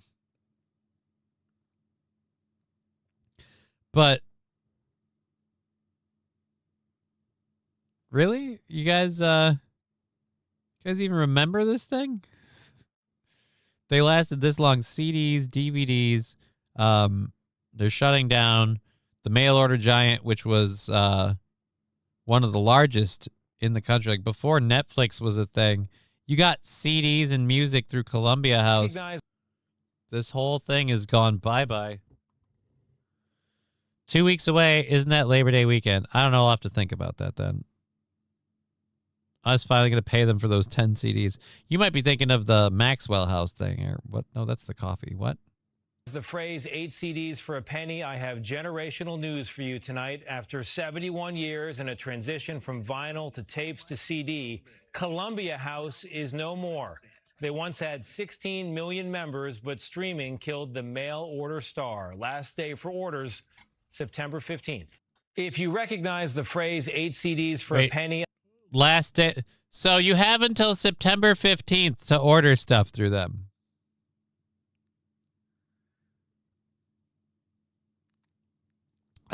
Rusty Grammar. So a professional 18-wheeler guy also specializes in the single-wheel gimmick. Sounds good, man. Yeah, he sells them. Look, man, I don't know what to tell you. I just take the sponsor money and I do the read. Product sounds fun. Sounds like he's open to a wide plethora of customers. Doesn't seem like he'll turn anyone away. And is willing to even go the extra mile and customize it without a seat if you don't want. So it's just got that pole to go up your ass. I mean, that's just sound quality management of a business. Alrighty. I wonder how many completed the purchase obligation. God, I don't remember. But we all remember it, right? Like, it's so weird. It's weird because it's like, oh, I don't want to see it go. It's the end of an era. But then at the same rate, I'm like, but I'm also surprised you're still here, if I'm honest. Because Amazon Music is a thing. I really didn't know you guys had hung in there. Really shocked to find that out. The Columbia House was founded when the Columbia Record Club in 1955 by its namesake music label to send albums directly to hard-to-reach consumers. It promised to mail a set of LPs for mere pennies in exchange for purchasing additional releases down the road at full cost. It would eventually hit a peak of 16 million members in 1996, in large part due to its ubiquitous commercials, including one soundtracked by what sure sounds like the guy who did the Full House theme song. Oh, no. After switching ownership multiple times, Columbia House filed for bankruptcy in 2015 and stopped selling music entirely, sticking with DVDs only. Outside its longtime reputation as a CD juggernaut, the company was frequently criticized for its shady business practices, including negative option billing, where customers continued to get billed after signing up for a service unless they expressly request a cancellation. Yeah, but a lot of people pull that bullshit.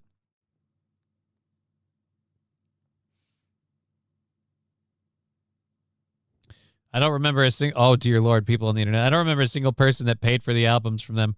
I remember they sent a threatening letter to my house, and my mother wrote back, "He's 10. Good luck collecting it." After that, I used fake names, but the same address. They never caught on. Aww. I still think I owe her that Frampton Comes Alive album. Oh, no. Not only do you owe them, but for that? Oof.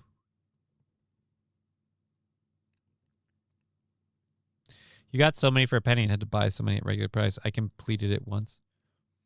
Yeah, I don't know. glass blocks, mauve carpet, and oh my god, these curtains? How about we don't? How about we don't? Jesus. That ad jumped out of nowhere to punch me in the face. Dick. I did not complete that. I was not a big fan of that. I can't believe anybody. Imagine, like, right now, like, the debt collectors. They're calling, like, we're going out of business. Just pay for your fucking CDs. You ordered them in 1992. Could you please just send us $10? Just 10 fucking. We're not even rounding up for inflation. Just send us the $10. You promised. We gave you the Hoobastank album for a penny.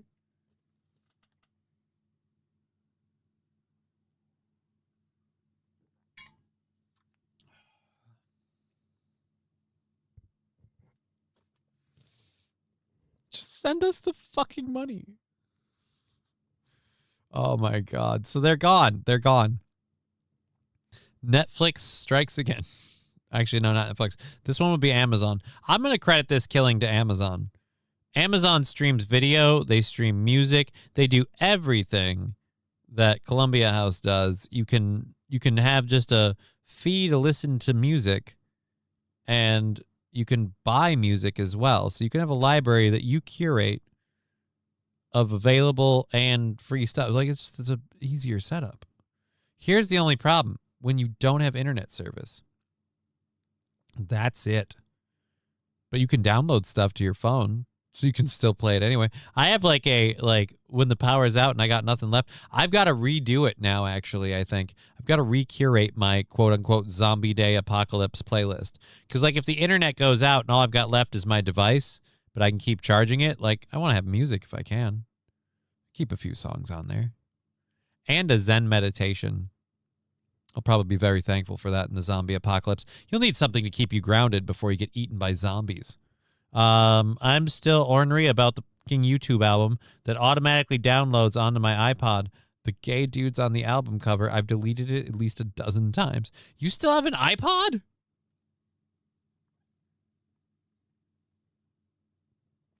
This is a Pandora and YouTube kill. Amazon was full price, says LabGlass. Okay. I'm willing to hear that argument. Because I have just basic Amazon Music, and I can pretty much listen to a shit ton of music and set up my own playlists, and then I can download, like, buy and download music to play it whenever. So, does anyone still have a Zune? Right? I still have actual MP3s on my phone. Yeah, MP3s is one thing, but does anyone still use, like, the iPods and all that shit? That's still a thing? That stuff's still a thing. Yeah, last gen touch. Oh. Do they still make iPods? Like new ones? I don't know. I've had a couple of like cheap generic iPod, like MP3 players, and they all died on me. I'm not like sometimes devices get wonky around me and they short out. It sucks. Anybody remember Web TV? I don't remember Web TV, but again, we're talking about the end of Columbia House. Again, 71 years. It's impressive they stayed around this long. But you still have until the 15th to place orders. Do you think they'll do the pennies but buy the album thing on the 15th? Do you think you can still get suckered in on that deal?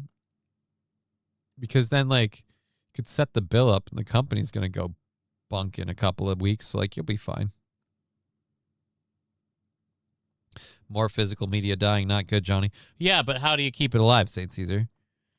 How do you keep it alive? We did a story a while ago where PBS stations, one of them had their data backed up, their media backed up digitally because they didn't have it on physical media anymore. It was all backed up, terabytes of data, and they might lose that.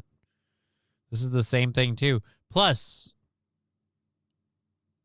who's buying those albums? They'll still be available. The media will still be available. It's just they're going to put it in a more digital format that they can easily yoink from you if they want. So that way your money in purchase means nothing. I had MP3s, never owned an iPod, never stopped me from listening to music. I had a tool that could rip vids from YouTube, took music videos, and made them into hard copies. Oh, I was wrong for doing that. You're why Columbia House is gone. I hope you feel happy, St. Aaron. I hope you're proud of yourself. You killed Columbia House. You and others with your music ripping. Certainly not anything a DJ would do. I've never, ever heard of that practice at all. Not even once. There.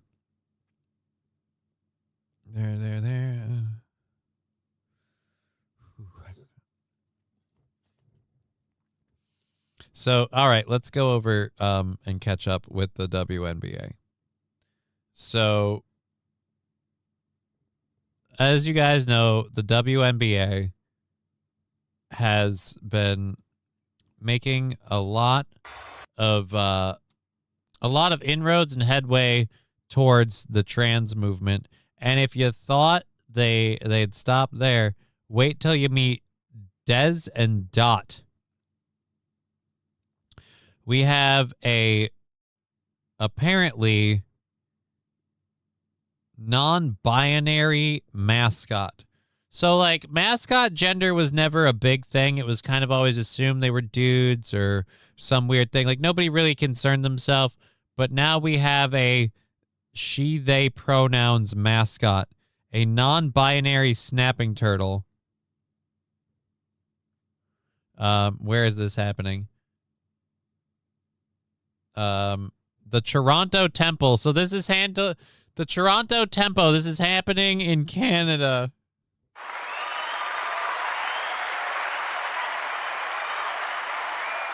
Congratulations, Digger. Look what you guys have done. You guys contributed to the WNBA. This is our apparently our non-binary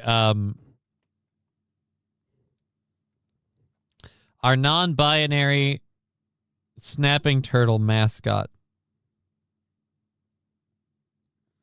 And then a rabbit too. Great. So wait, we don't. Is the rabbit part of the other team? Or is it, because it's one mascot per team, guys.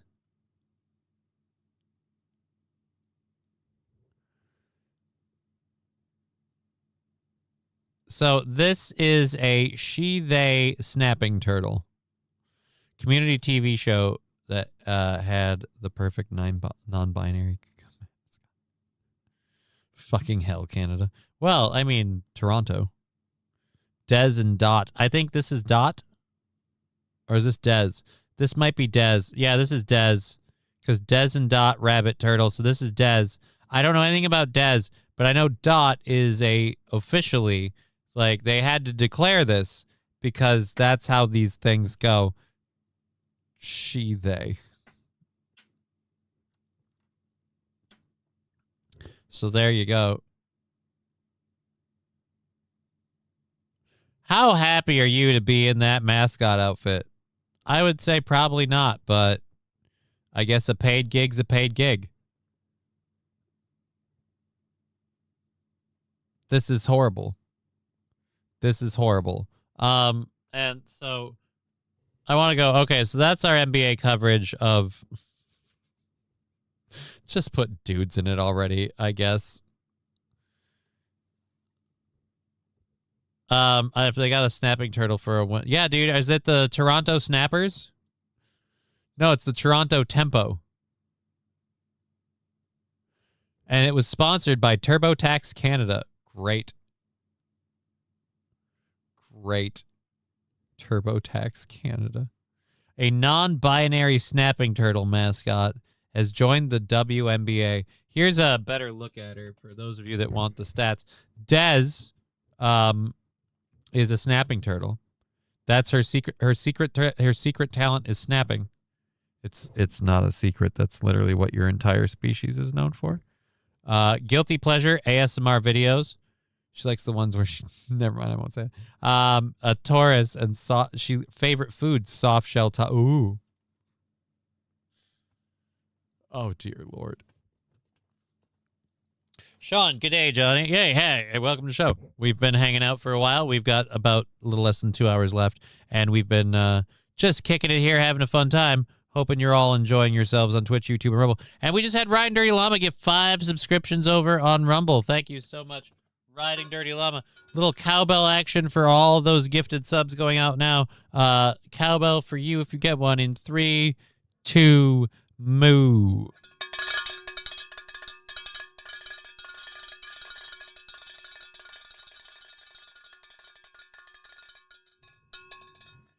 Thank you very much for that, Riding Dirty Llama. We appreciate that so much. Oh, my God, that's amazing. That is huge. That is huge. I am so grateful. So, yes, if you're just joining us, Dez, the non-binary snapping turtle mascot, has joined the NDA from the Toronto Temple. Again, I here's what I'm going to say. How about not any gender association? It's just a mascot. Like, for example, the Timberwolves didn't refer to, like, their wolf as, like, the alpha male wolf or whatever. Like, his pronouns are he, him, because he goes hard. He's a big wolf with a big dick. Like, we didn't do any of that. Nobody cared. It's just, it's the guy in the stupid wolf costume who does the trampoline trick shots, and all of us really want to see him biff it. Not hurt himself, just biff it publicly for funds. Shit. Oh, now I got big support coming in the form of another 5 gifted memberships from LabGlass going into the chat. Thank you very much. 5 more gifted memberships coming across. Thank you, LabGlass. Cowbell coming out for those in 3, 2, moo.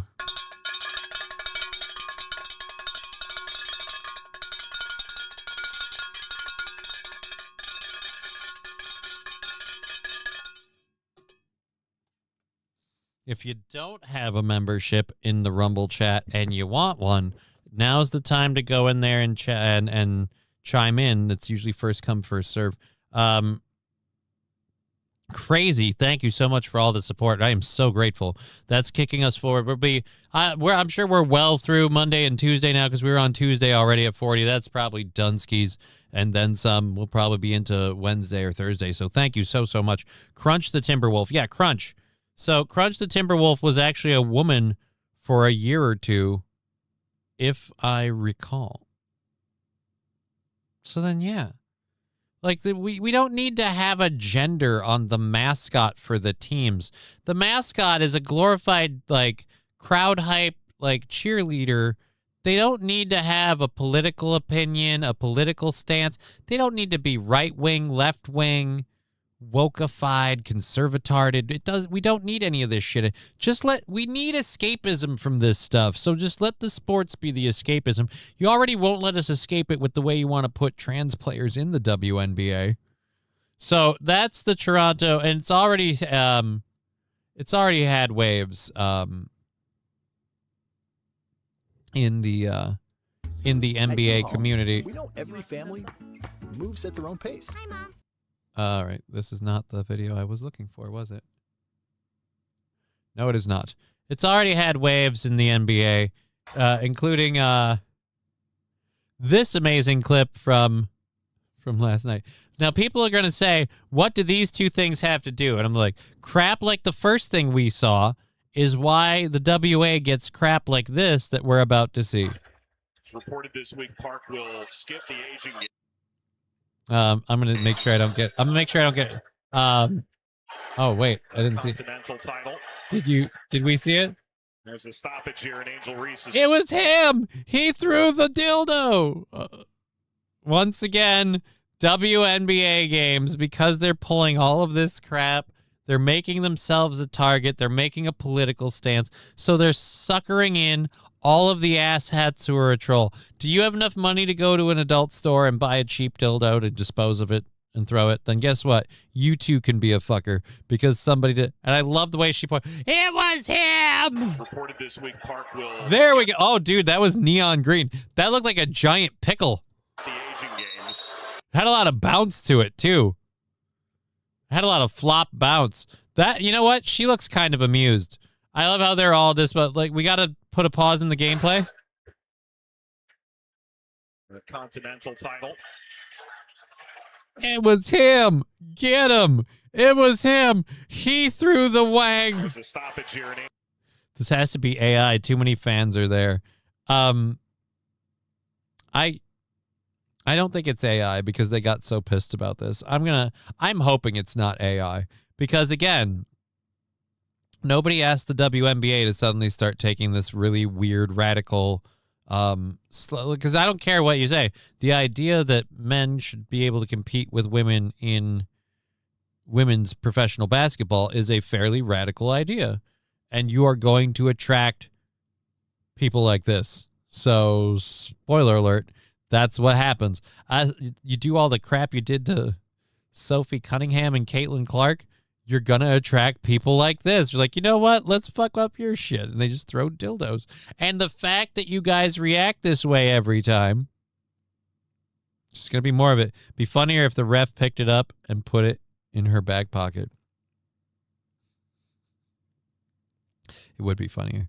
I don't even know that I love that the camera crew is very professional. Nobody's gone down to get find it flopping on the ground. And she's already pointing out like out of that, out of them, just like, you're not one of us. Like, you threw, he right there. He threw the dick. I saw it. It was a big dick. Security has made quick work of this.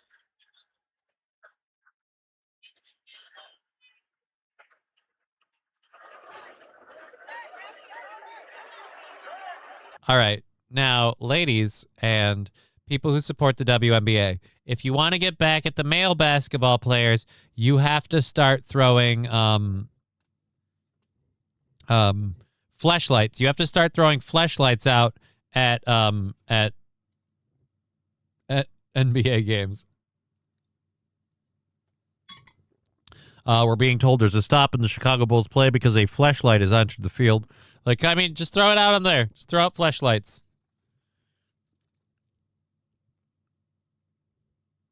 She's thinking she's in Space Jam right now.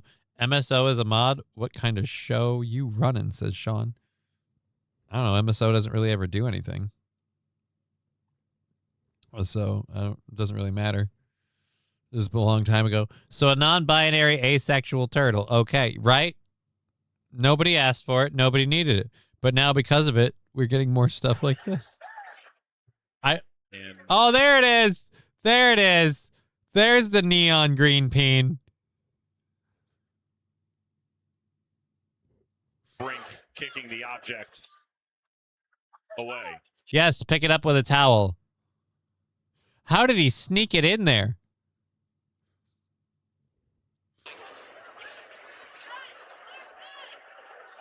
She's literally laughing about it. Dude, if she's laughing about it, it's funny. Come on.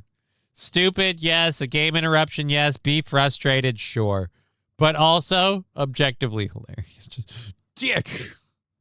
Just some guy had the nerve. Keep in mind, there was a lot of money spent in this gag. This guy paid money for these tickets. He got there. He snuck this thing in. We're not at the beginning of the game. He sat on this. He waited. He had this cock in his pocket, and he knew it. And he just waited, and he boomeranged that thing into the field. Onto the court. It's great. Did not expect that one for multiple reasons. Apparently, she's a tall Asian and knows how to shoot. Like, honestly, though, how much dunking do they do in the WNBA? Does it matter if she's short? Oh, no, she can't take the rock to the hoop. Nope, but she can score a free throw and a three-pointer like all the other ladies. Hopefully in their pant leg, not their man purse. Yeah, there's any number of ways that could have been snuck in. 84-53, just call the game. Jeez, yeah, it doesn't seem like it's going well for L.A. It does not seem like it's going well for L.A., hence why probably somebody from Atlanta threw a penis onto the court. It would have been really awesome if it had one of those suction cups and it just stuck pointing straight up on the...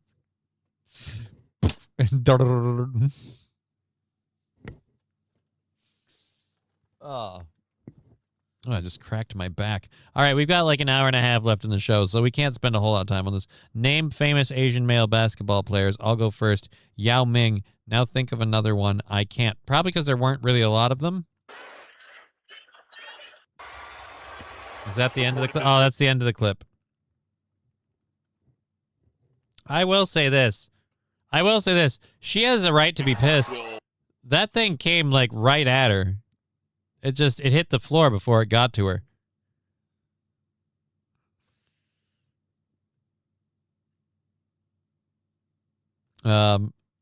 Adult site has a green dildo for WNBA special sale, $14.99. See, so like $15. Green veiny dildo, $15. Third tier WNBA seat tickets, $120. Throwing a cock onto the WNBA court, priceless. Like, there you go. There you go. New feature in the NBA 2K27, throwing dildos. Right? You should be able. They should make it realistic, and the crowd should start throwing dildos. Like, I'd love to see this transfer into the NBA. Either throw in fleshlights or dildos, but still do it. Do it in both of them. Shit on them both. Fortunately, so far the WNBA, like, they don't need to be a profit leader, so they can afford to like play with opinions and political standings and things like that and see how it affects everything.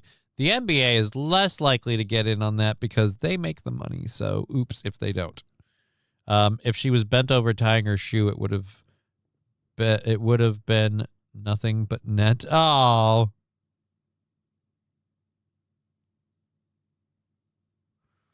What are your thoughts of Hornbuckle getting arrested in North Carolina? I didn't know Hornbuckle got arrested. Hornbuckle got arrested? Well, let's look that up.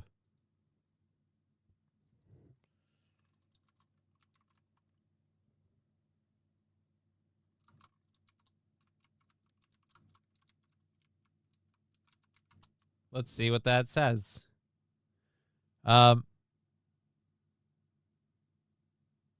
Which specific event you mean? All right, let's North Carolina. We can't narrow it down. WNBA.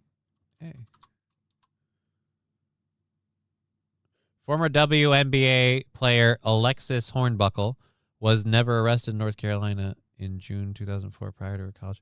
Yeah, that's not... I don't have any news on it.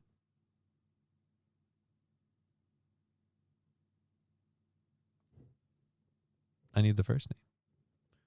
So, until then, seems everyone is either overheating, choking on smoke, or drowning in the flooding rains this summer, eh? Oh, Digger talking to Sean. Yeah, a lot of crazy stuff all over. Your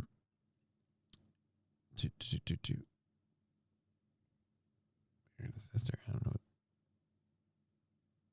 I have no idea what we're talking about. Haley Hornbuckle.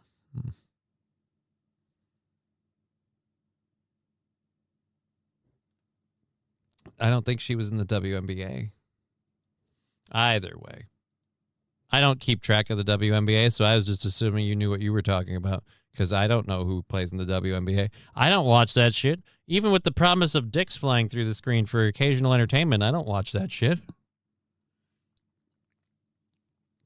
I might watch the NBA, but even then, if someone else is watching it, like, I'm not going to poo-poo it. I'm not going to go to a sports bar and be like, oh my God, they have basketball on the screen. Like, it doesn't bother me. But I also don't give a shit. So the WNBA is way far off the radar. Alrighty. Anyhow, I don't know what the fuck's going on.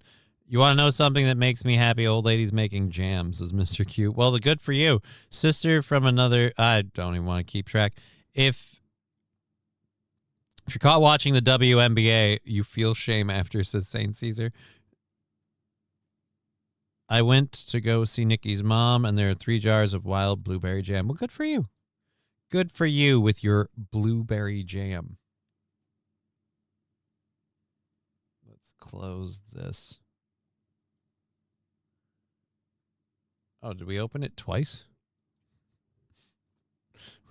We opened it twice. I closed it, and there was immediately I'm hit in the face, metaphorically speaking, with another video of a dildo flying across the screen. Was not ready for that. Was not ready for that at all. We've got a video to talk about this after we read this story here. There is there's a volcano that went off in Sicily. And I guess people have been stranded as travelers. American travelers' vacation in Sicily has been turned into a travel nightmare after volcanic activity from Mount Etna disrupted flights and left this one traveler in particular scrambling to find a way home. Let's let her talk about it after the ad finishes. How does that sound? But we've got...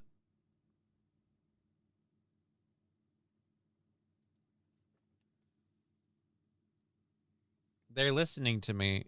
The ads are listening to me. And it's scary. I'm freaked out and I'm uncomfortable.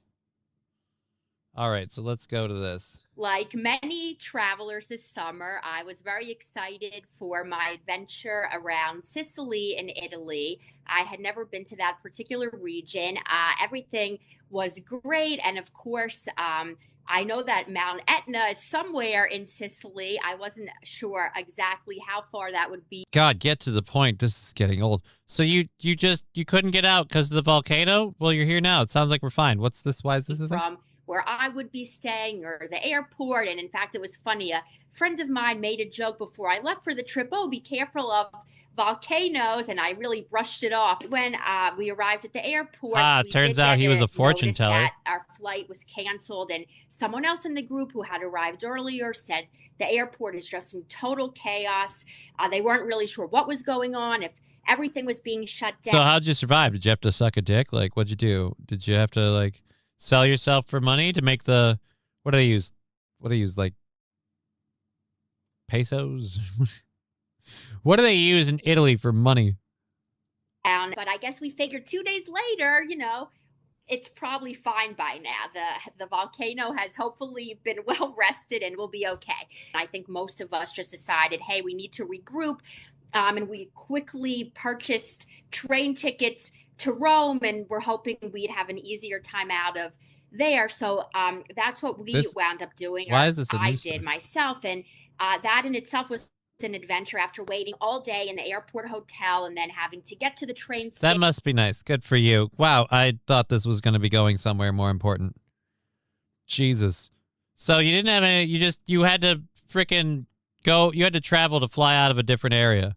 Oh my God. How bad was the eruption? The trouble began when it was time to return home. Yeah. Right when we arrived, she said traveler group. Whatever. I want to hear about the volcano. Tell me more about the volcano itself. I don't care about what she said and their cancellation time. The cancellation time came amid widespread disruption at Cantina's airport between August 6th and August 12th. More than a third of the 1,974 scheduled flights were canceled. Oh, so a lot of people got fucked up on this. The disruption affected thousands of travelers during a busy summer season, with some passengers spending days waiting for a way out. All right, so they hopped a ferry and went over to Rome. Do we have any information on the actual volcano? I don't care about her. Mount Etna's activity was visible during the ordeal. She recalled seeing the volcano while traveling. She saw ash around the hotel. Despite the difficult journey, the ordeal, it's memorable for you. Again, I want more about the volcano. I don't care as much about the chick. She got home. Good for her. Good for her. She got home. I wanted to know more about the volcano and the eruption. How long did the eruption last? God damn it.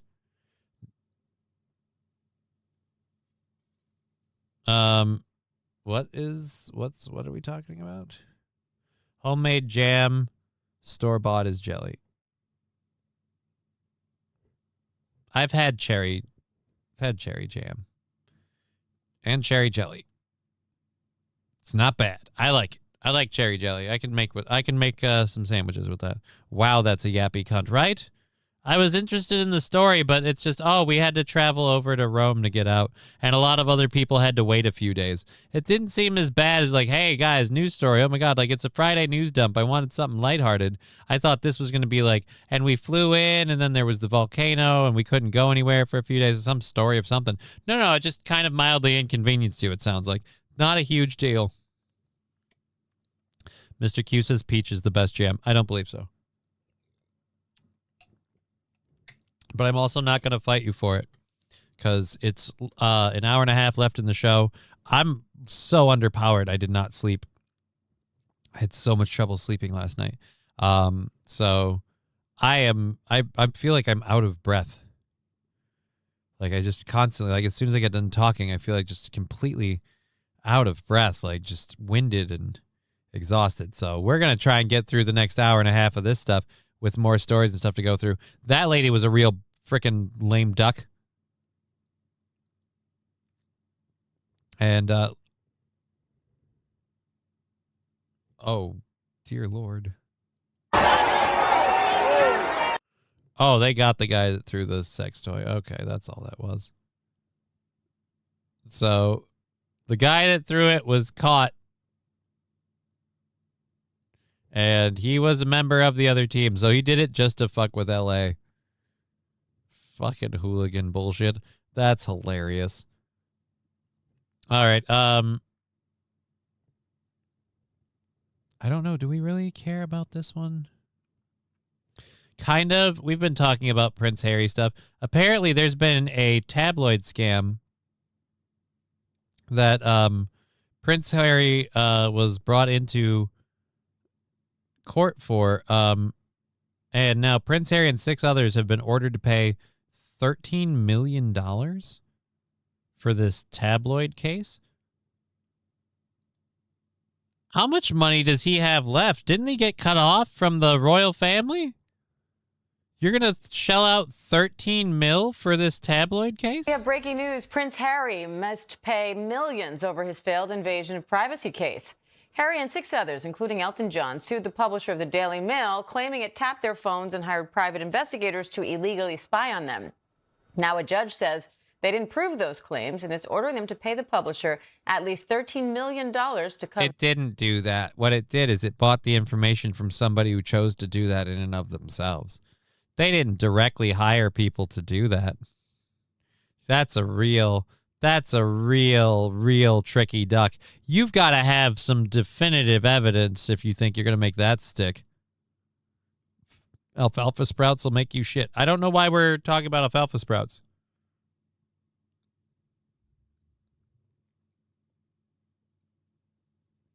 Rhubarb is Satan's fruit. You have to get... Here's the problem with rhubarb. Rhubarb is a fruit with what is probably one of the most finite windows of all time. But when you get it when it's ripe, and the not ripe to overripe period is, again, incredibly short. You've got to, like, hold your breath. But if you get it when it's right, rhubarb pie, rhubarb bread, rhubarb itself, fucking delicious. But it's like one day. It's like the corpse flower. You spend years waiting, and then when it's finally harvest time, it's game over before you even know what's what.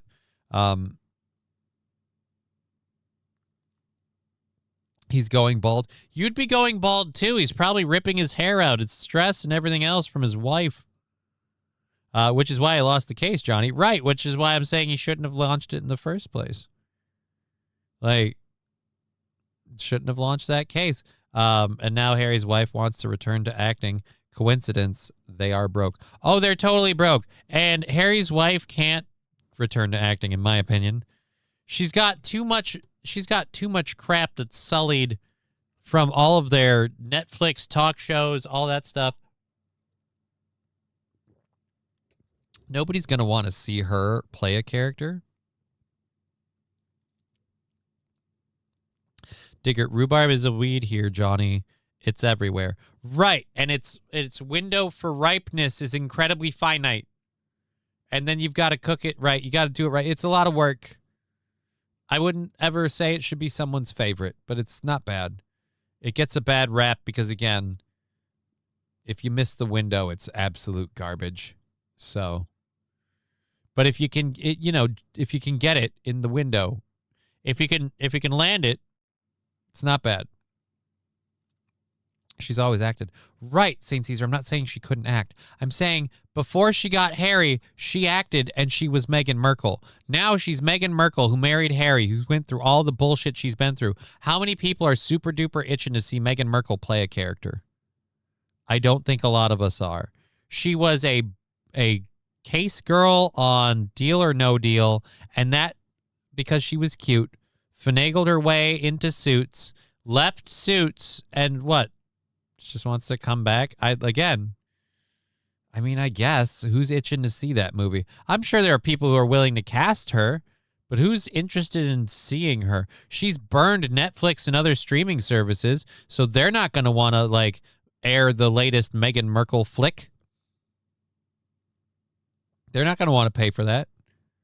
If they didn't save any of the millions they got, then they can go live in the sewer and die. Wow.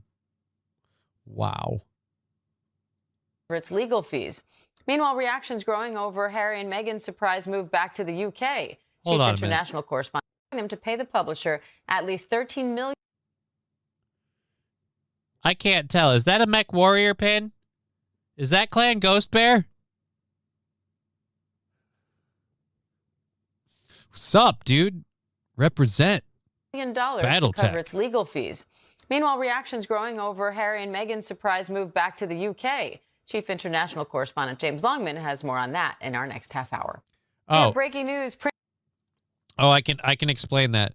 They're moving back to the UK because they're running out of money.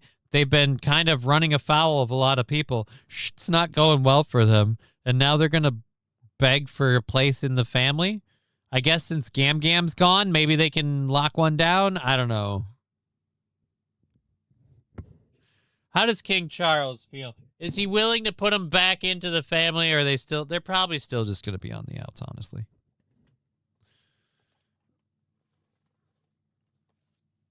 His problem was he married Rachel Green, didn't realize she was actually Meghan Markle. His problem was he got set up, man. He got honeypotted. And now it's just over. He does not look well. He is balding. That is rough. But yeah, he's going to pay out $13 million. Let's see if we can find that.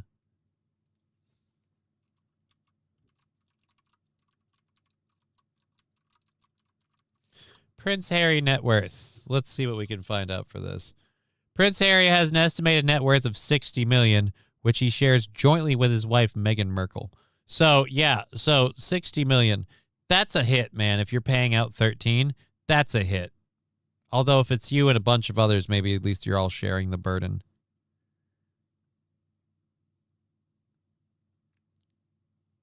I highly doubt they will be allowed back. Maybe Harry if he leaves Meghan. Digger was a yacht girl. Digger wasn't a yacht girl. Meghan Markle was.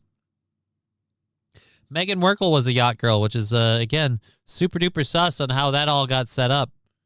It's interesting. I've heard some very interesting tinfoil hat conspiracy theories about how all of that works, and how all of that went, and why all of that happened. But yeah, they've got roughly $60 million estimated. So assuming that's correct, that $13 million hit, if he's taking any huge chunk of that, you're going to feel it, man. Harry will never be allowed back in.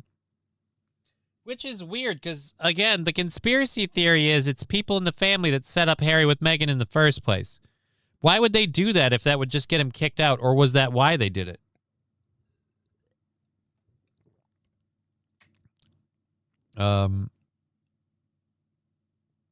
His nasty uncle and aunt and their daughters set him up with her.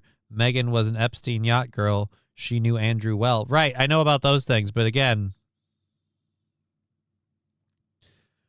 was it just to get him out of the line of succession and kick him out? Henry has millions. He isn't poor. I didn't think he was poor, but he isn't doing well. Like they amassed a bunch of money and ran afoul of people, and in his circles, he's at 60 million. That's less impressive. He's doing better than Charlie Sheen.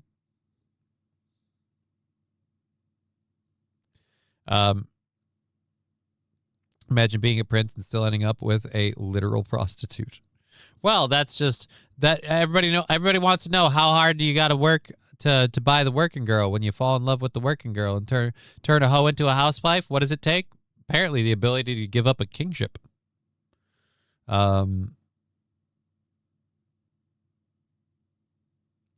and William are still not talking is another reason.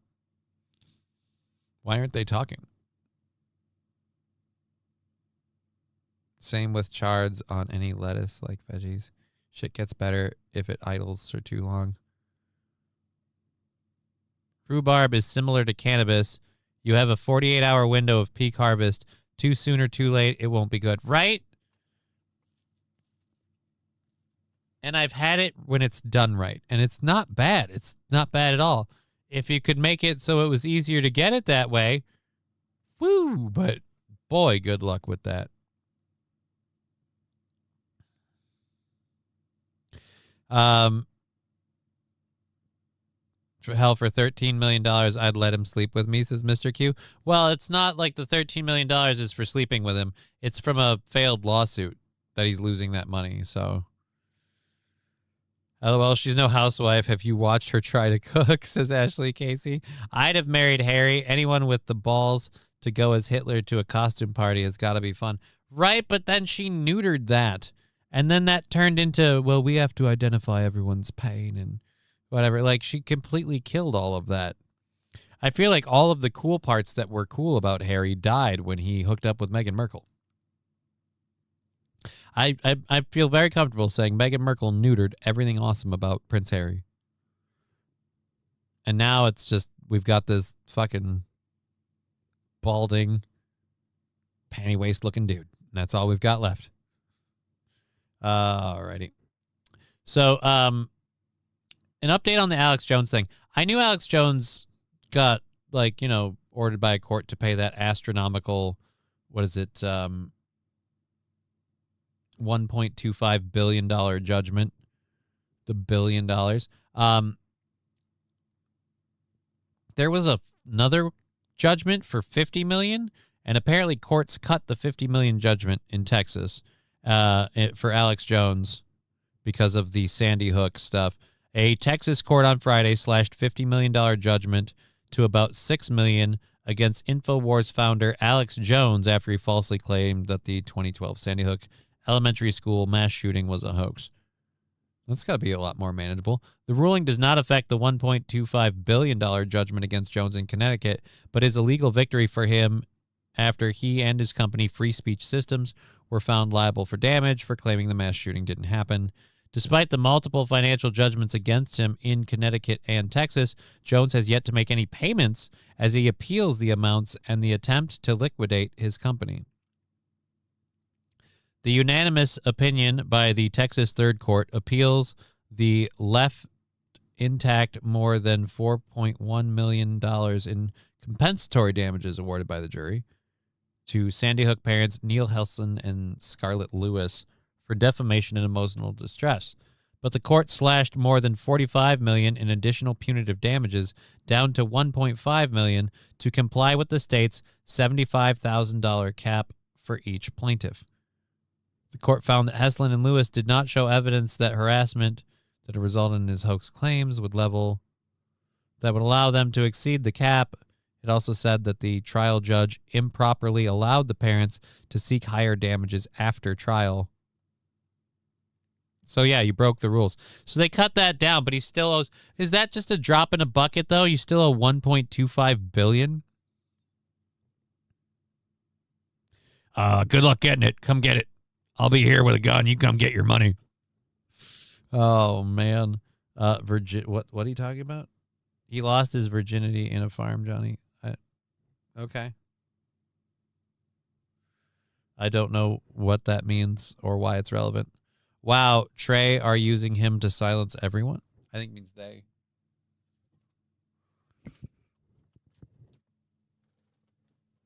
They got the court case down, so he owes, $6 million this time around.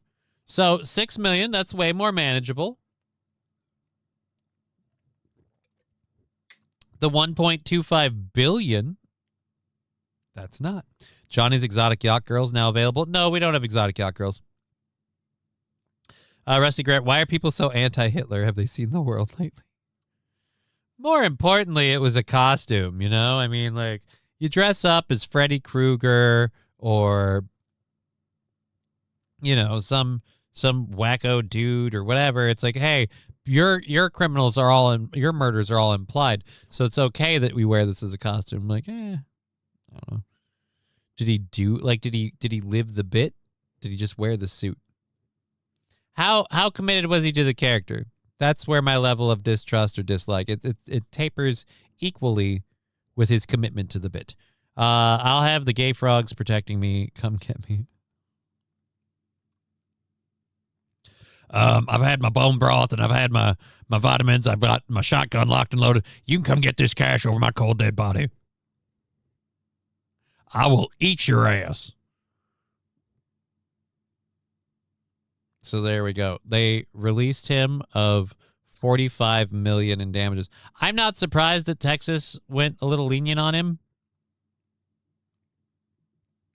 Isn't he from Texas?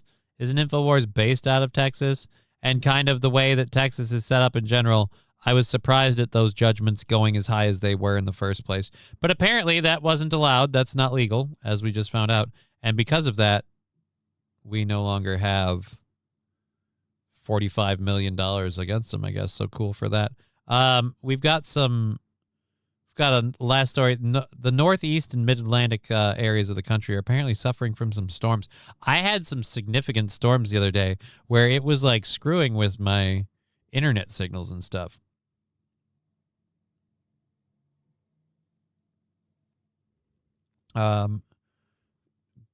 Good Lord, what if Hitler was the right choice all along? Oh, Jesus, Digger. Heil Johnny, Heil Mohammed. I don't think those both work. Do the yacht girls have exotic meat with them? I don't have yacht girls and there's no exotic meat. There's no exotic meat. None whatsoever. YouTube censored this. The laughing father, the giggling doctor, raising the school immediately after, like they've done here with the Tumblr Ridge School. Faked, says Digger. The town where Shady Hook is full of CIA employees. There's a lot of smoke in that fire. That's the problem. My problem is just, do you want to come to the mosque with me? No, I'm not Muslim. And if I got down on the floor, it'd be really hard to get up. So I appreciate it, but I'm good. Always letting me down, Johnny. I'm not letting you down. The people who are letting you down are the people who keep this bit alive. There's no meat. I'm being upfront with you. I'm telling you the hard truth that you need to know to avoid further disappointment. I understand it's not the answer you wanted to hear, and you're not happy. But I'd be doing yourself and myself a disservice if I kept pushing this idea and you just sat there hungrily awaiting your meat. He said he'd ship it to me today. Please, sir, may I have another? So it's just, yeah. All right. Anyways, so let's get over to this. So the storm's been getting bad all over the place, and now apparently there's flash flooding in the northeast mid-Atlantic areas of the country. Let's go to and on Zoom. East. From D.C. to Philly to New York, heavy rain flooding streets across the city. Drivers left stranded. Water pouring into subway stations. Oh my God, it is spinning around. This is... How do the subways keep running if they flood? That's something that I always wondered about. Hold on. Oh my God, it is spinning around. Ended. How does the water drain in this situation? You're already underground. Bricks Gaming. You say same day shipping? No, I didn't. Digger, stop telling them these things. No meat right now. Johnny dropped the ball with order. No, I didn't. There's no no. No. There's no meat. There's no meat. No. Stop it.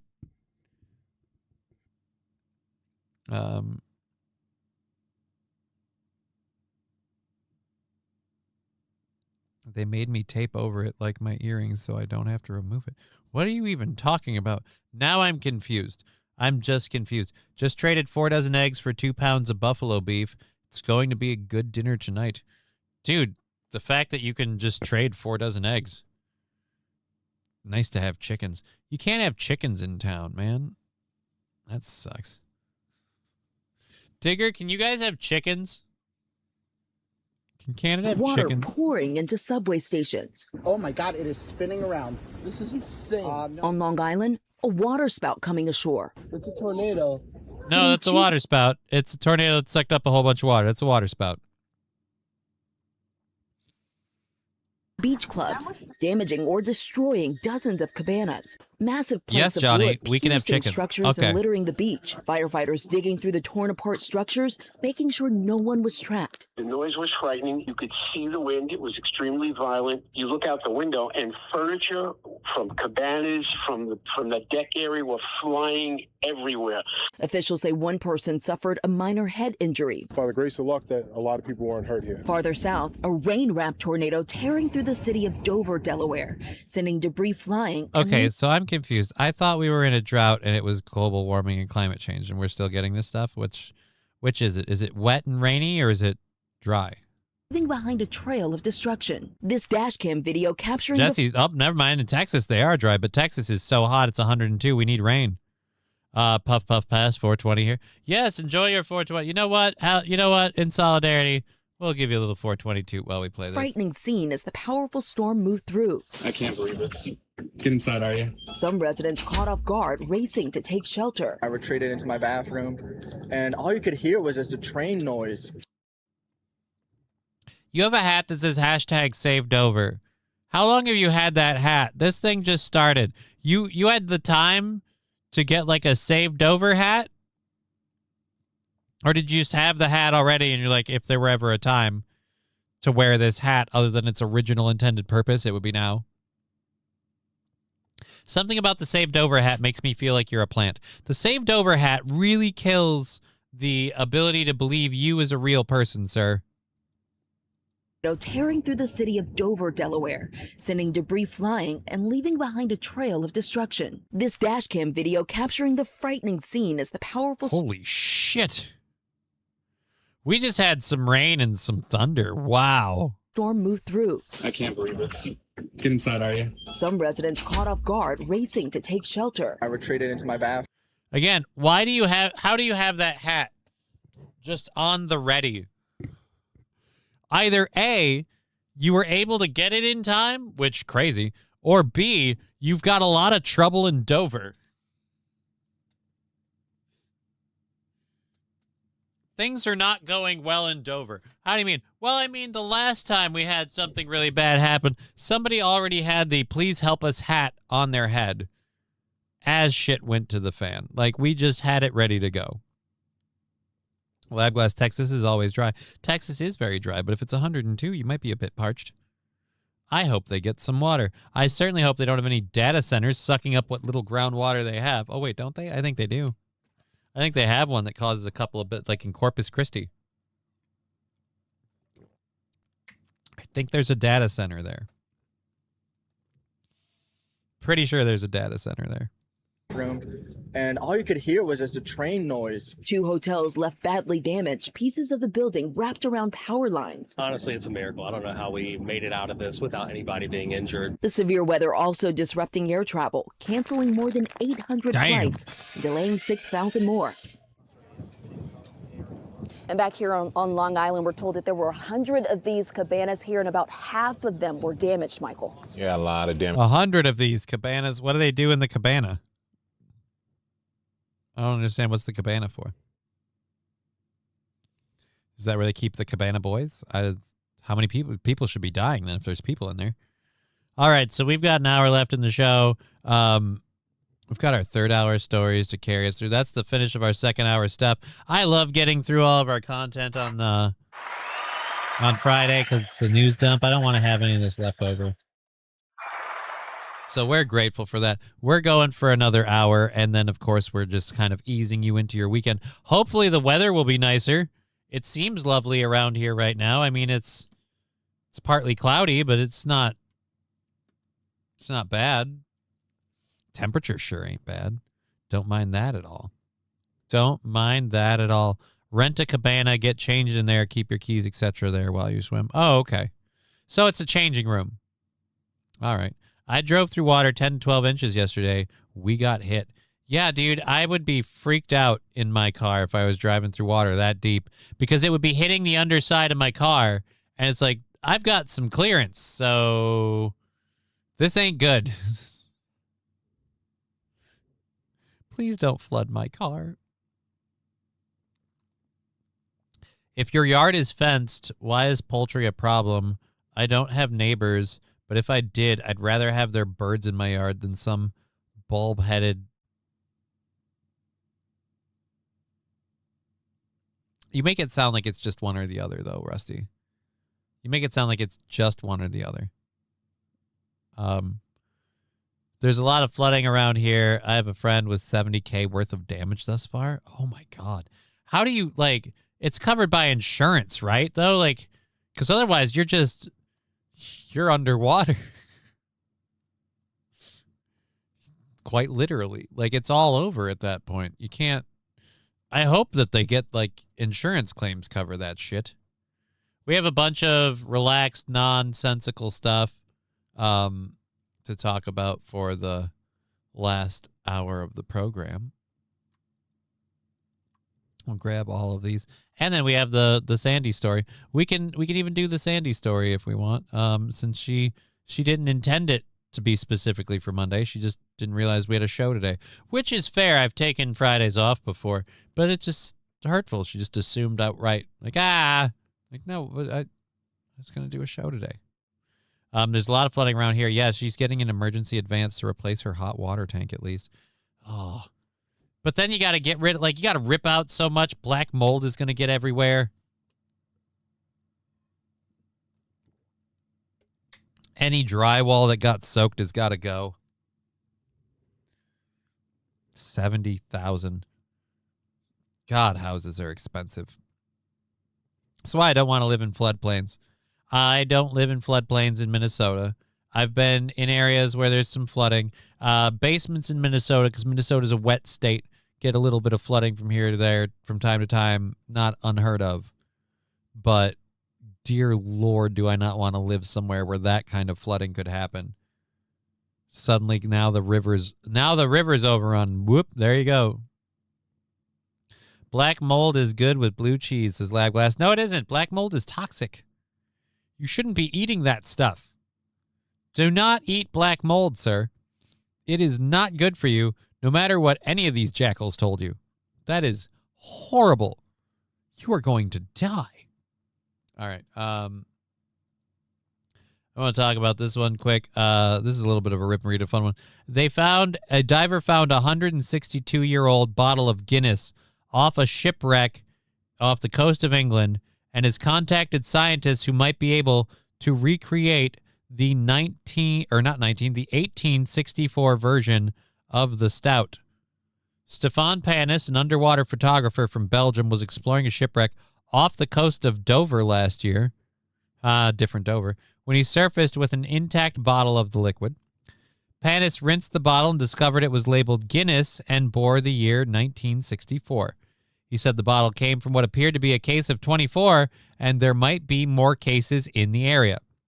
Panis says he plans to return to the shipwreck when conditions allow to see if he can recover more bottles. Scientists at KU Leuven University in Belgium are now looking into whether or not they can recreate the 162-year-old version of the beer. There is always a chance that we can recover the complete DNA, and then we can do a small rebrew of the exact beer that was found in the 1860s, Panis told the BBC. He He said the stout inside the bottle may even still be drinkable. Brewing historian Edward Burke told him that the bottle being stored upside down may have prevented any seawater from entering. Burke explained the air bubbles caused when the bottle is upside down creates a pressurized seal.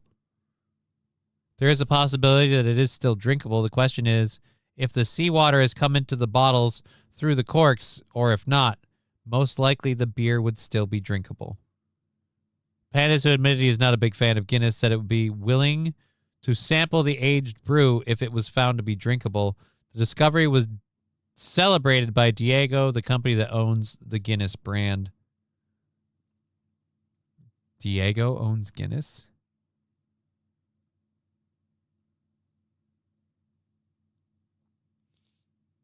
That doesn't sound like the company that should own Guinness beer. Sean, you don't eat black mold, rookie. You smoke it, duh. See, I need to learn these things. Thank you for that. I was unaware that you smoke black mold. I'm going to go ahead and say don't. Don't smoke black mold, but Texas, we covered that. So yes, dude, Minnesota has 2 seasons, winter and construction. Since Randall Flagg. You're not wrong. Sounds like someone needs a new hobby. What? Who, me? No. I don't need a new hobby. But as for Guinness, my brother's a big Guinness fan. I don't like Guinness. It's a stout, and it's just, ugh. It's a heavy beer, and I just don't like it. Like it feels like a chore to drink it. So if you're telling me you've got one that's been fermented in the bottle for 162 years, unless it's sweetened along the way, I'm like, probably not. I'm probably not going to be a fan. Ashley Casey, you anti-Irish or something? No? Why would I be anti-Irish? My mom's adopted, so like part of me is Irish. I don't know how much, like realistically. Percentile-wise, I don't remember. I do. The one I always remember is the 1% Japanese. I keep telling people if I keep eating ramen and stuff, I'm like studying for the exam. So the one that I'm okay with. Boof black mold. Let's not. That sounds like a horrible idea. That is going to be a horrible, horrible idea. Don't smoke black mold. Johnny, I think you would be more of a real ale drinker. The hops are nice. Not even a big beer guy. In fact, anti-Irish, one of my favorite things to drink is Jameson. And isn't Guinness Scottish? I thought Guinness was originally from Scotland. Is Guinness Irish? Huh. Either way, still. Bigger fan of Jameson and just real booze. Real booze.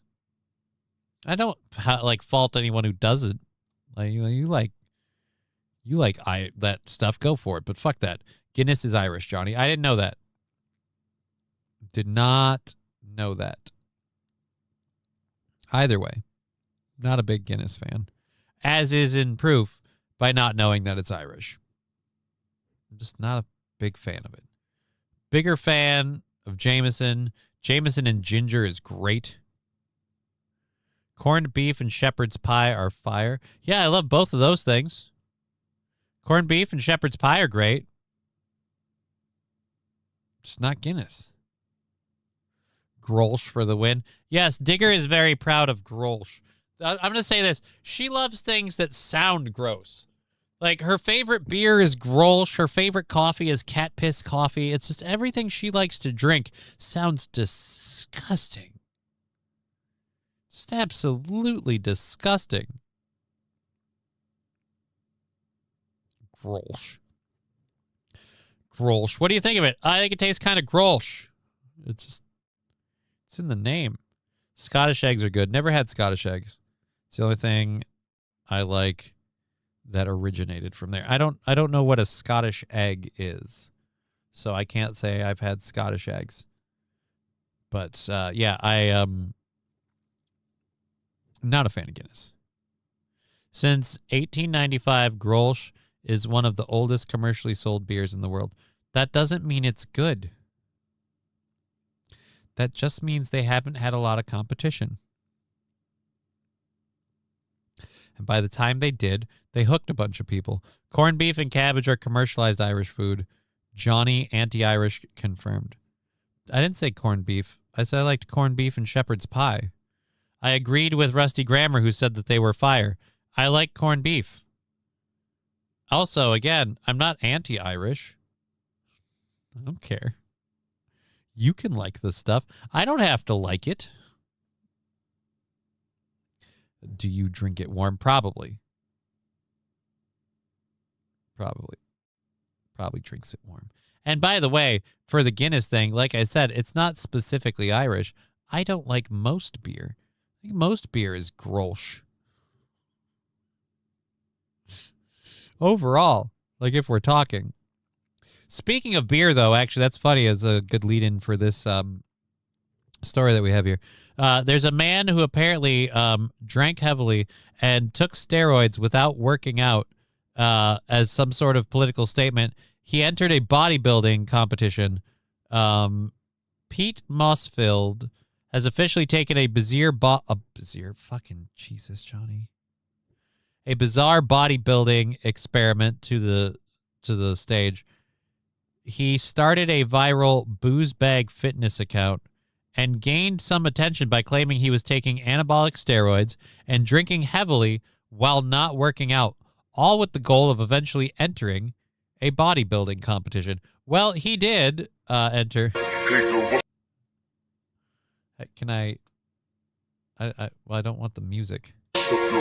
Your music sucks. All right, we're going to have to pull the audio down for this because the music blows. There's our boy right there. So he drank and took anabolic steroids. Yeah, you're not impressive at all. Like compared to all these dudes, yeah, no offense. For a bodybuilding competition, we're not doing... You took anabolic steroids and drank, and that's it. Dear Lord. Let's see. Don't knock it till you try it, Johnny. Well, I intend to try it. I don't like beer either, actually. Yeah, beer's like not awesome. Black Label was our cheap Canadian beer back in the day, says Sean. I'm not a big fan of beer. Like, if I'm going to get drunk, I'd rather do shots or hardcore booze. Like, I'd rather commit to the bit. If I'm going to sip on something, I'm going to have something that I know I can only have a couple of. I don't want to have to go to the bathroom constantly. I want to have to get up to pee every 5 minutes. So I'll just, we'll get 2 Jameson and gingers, and that's my night. You know what I mean? You don't get drunk. You get a nice little buzz on, and then it fades, and you're good. It's responsible. And if it starts becoming irresponsible, more ginger, less Jameson. That's the secret. All right, so this dude entered the bodybuilding competition, but it didn't stop there. Mossfield apparently left the venue after the pre-judging segment to go drinking and then lost track of time and missed the finals. So as a result of not showing up and just poor performance, he finished 8th in the bodybuilding debut. How many were there total, though? Is that dead last? I hope it's dead last. Generation Ivan previously covered Mossfield's unusual bodybuilding experiment as it began to gain attention online. His premise was simple, if extremely controversial. See how much muscle he could build using anabolic steroids without lifting weights. Alcohol was another major part of the experiment. Mossfeld claimed that during portions of the challenge, he was consuming as many as 24 alcoholic drinks per day. During his cutting phase, he switched from beer to vodka and diet soda in an effort to reduce calories while getting leaner. Early in the experiment, Mossfeld said he originally intended to work out while drinking. He ultimately decided that he did not want to train and instead began using steroids. Despite the backlash and obvious health concerns surrounding the stunt, he continued his prep and ultimately stepped on stage. The official... All right, so yeah, he was dead last. He was dead last. Dead frickin' last. What's dude beer? Oh, don't knock it till you try it. I don't like beer either. Black Label's cheap. My hometown bar still serves Black Label on tap. 8% and used for all of their cheap beer nights. Canadian beer was always higher percent. We've also got dude beer. 8% and a 6-pack is less than $15. Again, like, don't you have a drinking problem when it's like, well, I buy it because I can get it cheap and I can drink all these and get fucked up. And it's like, yeah, but do you like it at all? No, it tastes like garbage, but it's a cheap drunk. And it's like, well, that says something. Like what you're willing to do to get the high or the drunk or the whatever. That says something. How far you're willing to question or criticize or make yourself vulnerable or exposed or whatever, that says something. If you're sucking a dick for a high, you've got a problem. If you're ingesting something that you think is disgusting, but you're like, after I get done with 4 of these, I feel really good. It's like, oh, fuck that, nice. I buy a 30 rack of Lucky Street. Well, there you go. You got your plans. Corned beef, Scotch eggs. I never did like, I don't like Scotch eggs, Canadian whiskey, or Irish whiskey. Oh, I don't like Scotch, Canadian whiskey, or Irish whiskey. Well, shame on you. Lamb chops rule. I'm probably going to get some for tonight now. Lamb chops don't sound bad. Especially the play along. Did you kill the puppet? To be fair, the Irish have been fighting themselves forever, so Johnny checks out.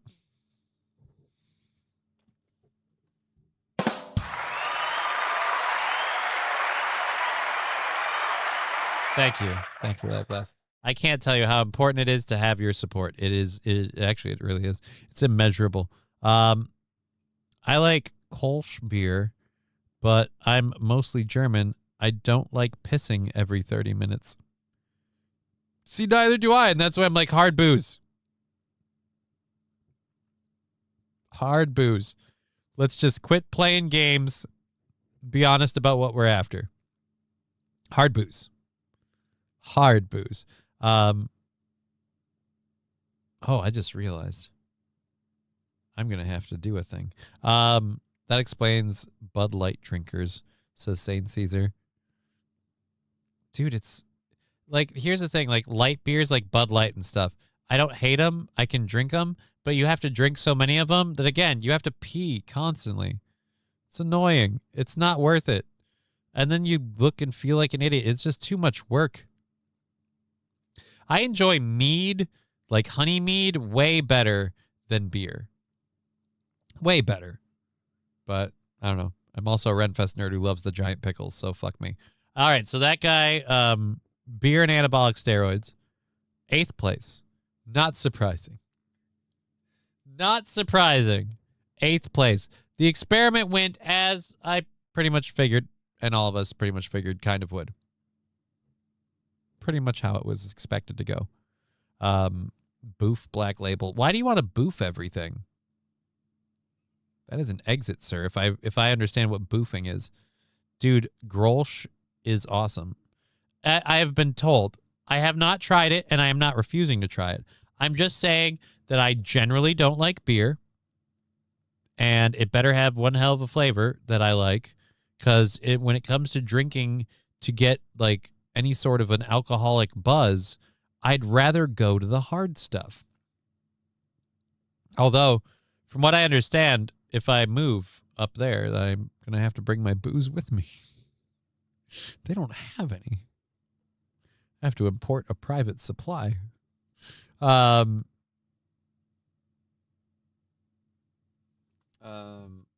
eggs are nice. Is that the new Liver King? No, it's not Liver King. He's lazier than Liver King. Liver King does anabolic steroids and works out and gets jacked and then promotes really stupid shit. But he works out with the steroids. This guy just took the steroids and said, I'm going to drink. Hard stuff equals baby maker. What do you mean hard stuff equals baby maker? saying you drink hard stuff and you have children. Isn't Steel Reserve Canadian? I believe so. I believe Steel Reserve is Canadian. Johnny, American booze is returning to our shelves. Part of the trade deal with Trump, says Digger. So you'll finally be able to get stuff back. Will you be able to get salted caramel Crown Royal? Because you know who could right now? This guy. This guy could literally end this show and say, fuck it, we're ending 45 minutes early, hop in my car, drive not even 10 minutes from here, and go into the store and technically probably be back before the show would be over with a bottle of Crown Royal. With a beautiful, beautiful bottle of Crown Royal salted caramel. Still no salted caramel though, grr. So I guess we know if things are going the way anticipated, what one box will contain. Got it. I got to make a purchase beforehand. Call me George Thorogood because I want one bourbon, one shot, and one beer. I'll do shots and I'll do more hard drinking. I don't want to mix beer and hard booze. I pick one and I stick with it, but I generally pick hard booze because I don't like beer. And that's where I started finding hard booze that I can enjoy drinking as opposed to like doing shots, like say Jameson and ginger. It's a full-size drink with a good belt of Jameson, but it's a full-size drink because of the ginger. So you have a whole drink, a whole beverage in a social setting. It's very nice. You have the one. It leads to you having less overall. You have the one or the two, and then it's time to go home. YouTube censored, this guy is a dick, asshole. Who's a dick? That guy is a dick. I'm a dick? I typed that wrong. I only like Canadian or Irish whiskey. I can't do more than one bourbon because I have a mild oat allergy, even though I live on a fucking oat farm. Wow, Rusty, that sounds rough. That sounds rough as hell. I apologize for that. But as for me, like, I don't know about Canadian whiskeys, any that I really like. I really like steel cut oats now that we talk about it. Someone said Steel Reserve, and then you said oats, and now I'm thinking steel cut oats are actually something I really, really enjoy. Digger and I are going to have to talk about a morning health food thing if she's up for it. Anyways, but we got to know more about stuff later. The guy who'd buy me my favorite drink and drink it without me is a dick. YouTube is asshole. I'm not going to buy your favorite drink and drink it without you. I was making jokes about bringing it to you. I was hinting at doing something really nice, you ass. Wow. But I'm saying I could, and it wasn't that I was bragging about that. I was bragging that USA #1. USA.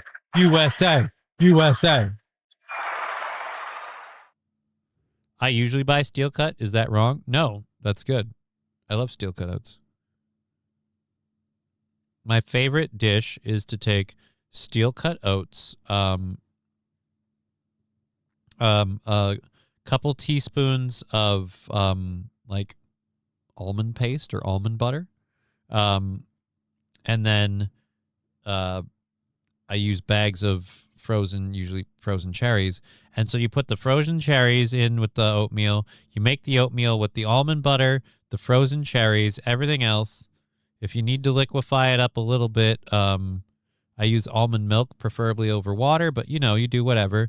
And then you mix it up. It's super duper good. It's got like a peanut buttery cherry oat. It's a good breakfast meal. I'm saying it and I'm fucking hungry. And the best part is, and this is one of the reasons I love it, you can make it in a big-ass batch, and then you can portion it out, right? So you make it in a big batch, and you got like 6 portions, right? So you put a couple in the freezer, and you got like 2 or 3 in your fridge. So you've got a breakfast for 2 or 3 of the days of the week. That's great. It's ready to go. Open it, sprinkle on some, but drizzle on, crack the Tupperware thing, drizzle on a little syrup, throw her in the microwave, heat her up, stir her up, eat her up. It's goddamn good. It's goddamn good.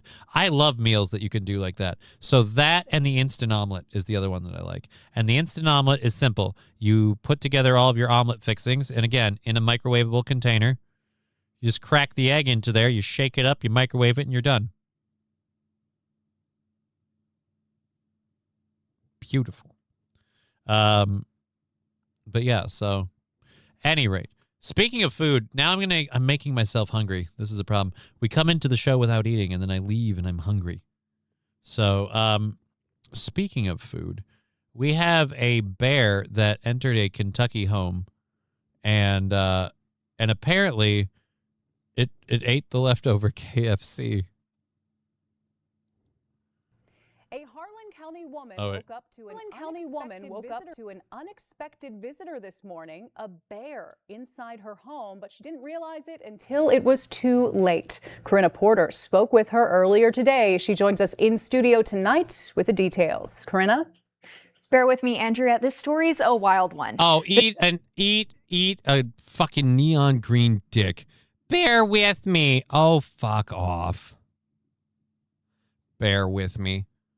You know what? I like this bear story as opposed to the other one I found. I found a bear story about a bear in Colorado that got himself into a car, couldn't figure his way back out. So even though the car was unlocked, the bear was trapped in there for days and died. And that's sad. And I feel really, really bad. But you and your bear with me thing. Here's my thing. The bear broke into your house, ransacked your kitchen, and all he ate was the KFC? Count your fucking blessings. Pizza sounds good, says Saint RN. I'm going to drink a few beers, then open a bottle of Pinot Noir treat. Pinot Noir. God, I can't read today. All right, let's check it with the Rumble chat. Mid-shelf vodka is fine. Bloodies or lemonade. This is Rusty Grammar. YouTube censored.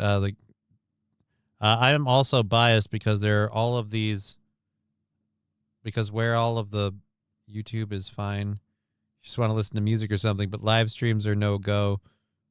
Yeah, they're annoying. True, but I have a bunch of folks over there that I'm friends with too. Yeah, I do shows on all three. I can't hate on any of them. Might even spread out to Kick. We tried it a while ago. 5 more bottles of beer on the wall, praying for a beer fairy delivery. Well, hey, throw it out into the ether. What's the worst that happens? Nothing shows up. You're already there. Bear left behind a big mess, shattering a kitchen table and getting into her food. Now she's sharing a warning for other homeowners. And a bear expert has some tips to keep these shattering a kitchen table and apparently ripping up some of your linoleum. Unwelcome visitors out. Kendra North says she's a heavy sleeper and didn't even hear the bear break into her house. But her sister who lives next door did. My sister started calling me at like 5 in the morning. And my sister started calling me and said, you got a big old bear in your house. Declined her at least twice. And she just kept calling. That's when she realized something was up. And I answered the call and she was like, bro, there's a bear. And so your sister calls you bro? Is that weird? Your sister calls you bro. Matthew Q, it's better than a deer eating your pot. Did the bear leave the skin on the KFC? That is the best bit. No, I bet the bear went for the skin first. Yogi only wanted the bare necessities, says Ryden. Oh.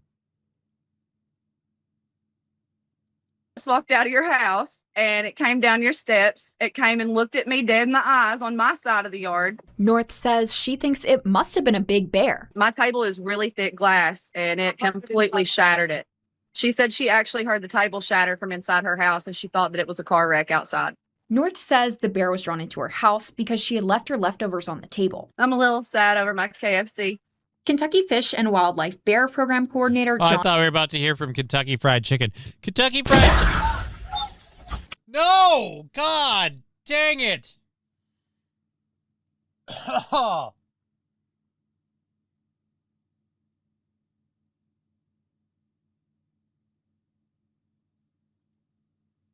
Why?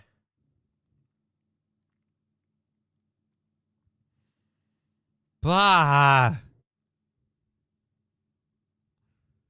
Ryan Dirty Llama. What the hell, right? That was Lab Class once again making my butt pugger. Dude, we've got like 30 minutes in the show. We're bringing it in for a landing. We're doing the feel-good animal stories, man.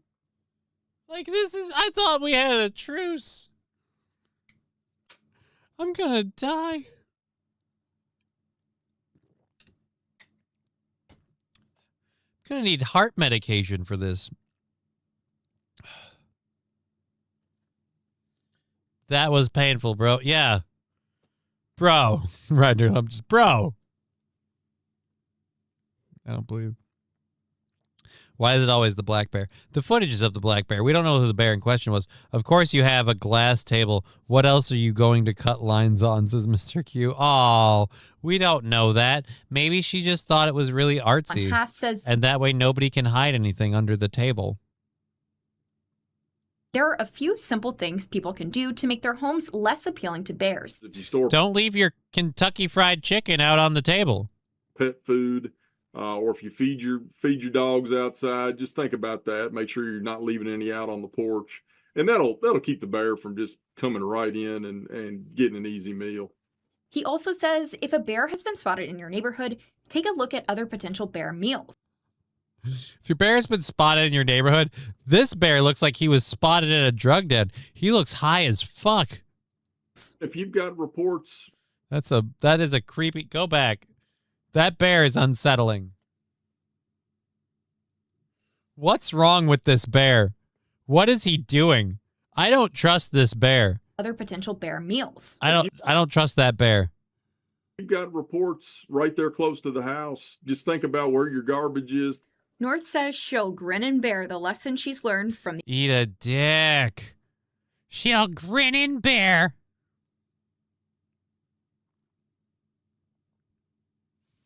That bear is a guest character in Five Nights at Freddy's. It is a happy bear. No, that bear was very happy. Definitely don't leave your leftover KFC on the kitchen table. And make sure your door is shut very well. Was it locked? Again, if the door is locked, did you not even lock the door? According to the online resource Bearwise, bears have a very strong sense of smell and can open doors and windows. Make sure you lock up and put away any food before you go to bed. Reporting in Lexington, I'm Corinna Porter, Fox 56. All right. Well.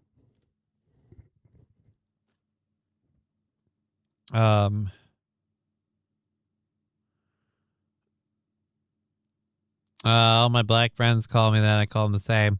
Only offended parties are liberal white women that hear. Oh, well. Good for you, Rusty Graham. It must be nice. I don't get to do that. Don't eat lamb because they are so cute. Literally the only reason. Oh. Well, I'll tell you this. As someone who's eaten lamb are delicious. Like, lamb is delicious. Lamb chops are great. You ever have, like, lamb meat in a gyro? It's amazing. Goat is actually, ironically enough, also pretty good. But I also think goats are, Satan's lapdogs. So I despise goats. So I don't eat them personally. Cocaine bear is real. Yeah, we found cocaine bear. Cocaine bear or whippet bear. One or the other. If we find a bunch of empty keyboard dusting cans near him, we know what it was. It was whippet bear. I have lamb steak on the barbecue tomorrow. Well, good for you. Good for you people bragging about your amazing food. I don't eat my own ducks mainly because I hatch them from eggs. If we have nothing to eat when shit hits the fan, that would be tough. That would be tough. But do you eat duck eggs? Like, do you use the duck's eggs as a meal source that you're not raising? The cuter the animal, the more delicious it is. Let's face it. That's not true. Cows are ugly as sin, and they're amazingly delicious. Have you ever had beef? I don't eat mammals anymore. I believe it's a mortal sin because they are too close to man. Not as more stringent than some, but not unheard of as a policy or a principle. And I'll say this to you. Well, best of luck to you maintaining that diet and good for you and your values. But as far as the cuter the animal, the more delicious it is, I don't believe that for a heartbeat. For a second. One, cats and dogs run the gambit of cute to ugly, but they're all amazing in Chinese food. Like when you eat Chinese food, that dog or cat is delicious. So I gotta say that. 2, ducks, ugly as fuck, delicious. Chickens, ugly as sin, delicious. So I don't think it's the looks. But veal are cute. But veal isn't better than steak. It's not bad. I don't mind veal, but dude, veal isn't better than steak. It's just you're impatient. So I guess you're a dick, you know? Mackerel is good and it looks like crap. Yeah. Cat curry and egg fried rice. Am I right, Johnny? Yeah, dude, it's just great. But some cats are ugly as fuck. I've seen plenty of ugly cats, but again, throw it in the right box of noodles and it tastes delicious. As long as you do that last part. All right, close that out. Boop. All righty, so there we go. Bear enters home, steals KFC. Fun times had by all.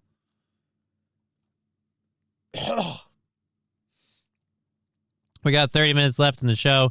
Thank you for being part of it. We're happy to have all of you here. Our studio sponsor, one last read, kind of keep working those in. Our studio sponsor this week and for the next couple weeks is Trucker 18-Wheelers Unicycle Sales.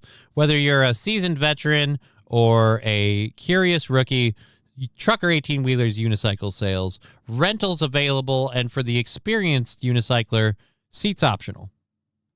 Just ask at checkout. White-tailed deer with spots for the gourmet win. Deer's one that's iffy. I've had some venison jerky and it's been okay. I've had some venison that's been okay, but I've also had deer that's gamey and gross.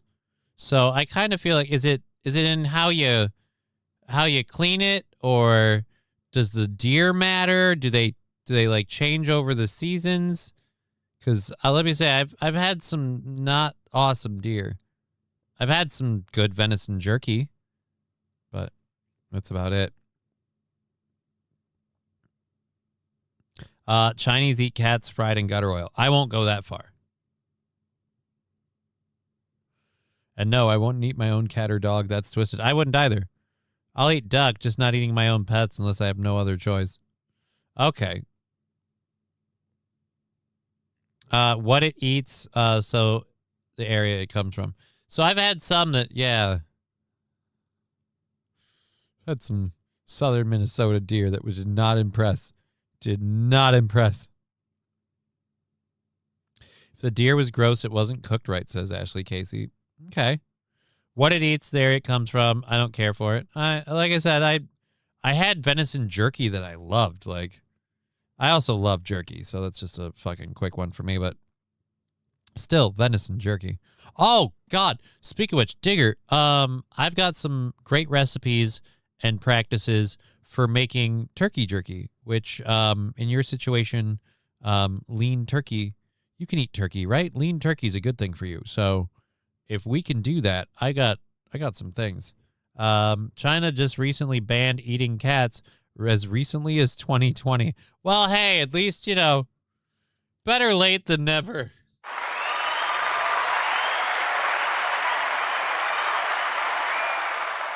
China had to ban the eating of cats in 2020 because, and this isn't a joke, the Chinese, is it the CCP?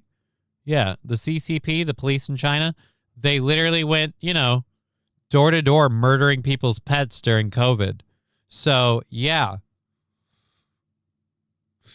They can't eat their cats. A lot of them are dead. Make sure venison with pork fat. We slaughter about 4 or 5 pigs every year around deer hunting for that reason alone. Okay. Dog ribs and barbecue sauce is fire, says Saint. I don't know if I believe in that. Deer sausage is amazeballs. I mean, most sausage is good. I haven't really ever had a sausage I hate. I've had some interesting ones. Pizza sausage has to be the strangest one I've ever had, but also delicious. I had a buddy, the cops called for fresh roadkill deer. We ate good. R.I.P. Oof. I mean, okay. Banning cats in 2020, coincidence? I think not. I mean, yeah. I don't think it was a coincidence. I think they killed a bunch of them and they couldn't do it anymore.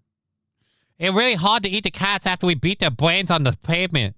We bashed their skull in with a baton. Now we can't eat them. Like, that was the sick part, too. They didn't want to waste bullets or anything else. So the cops went door to door, stole people's pets, and bludgeoned them to death out on the street. Again, if I were in China when this were happening, I would have beat the brakes off of the police officers. I would have been like, oh, this ain't happening, and boom.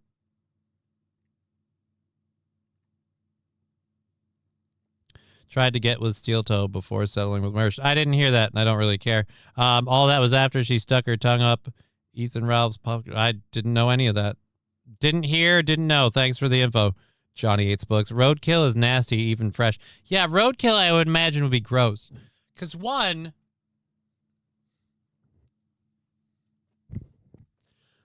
roadkill don't necessarily die right away. So that could spoil the meat, couldn't it? And then how long until they get there to get it? And then they've got to remove it. Then they got to go clean it. Ugh. This is a gross idea. That is a gross idea. Just grind up the entire deer and mix it with beef or pork and save the bacon, says Rusty Grammar. Well, I guess that's one way you can do it. Venison is best if it lived near a cornfield. The ones that ate twigs and berries taste like shit. Dry ass meat, no fat. All right, so the one I didn't approve of was the twigs and berries deer. Good to know. Good to know. I live on a dirt road. Ashley, please excuse me. Well, you're excused. I have about 2 cases of 96 of the pizza brats left. Those things were good. I'm not going to lie. I give no shits where you live. Roadkill is nasty, says Ashley Casey.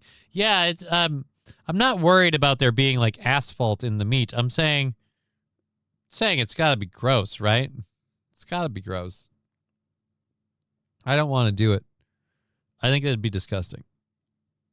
Please tell me we have the video. We do have a video. Otherwise, I pulled that up for nothing. So yeah, roadkill. If you're eating roadkill, really, we're doing that one.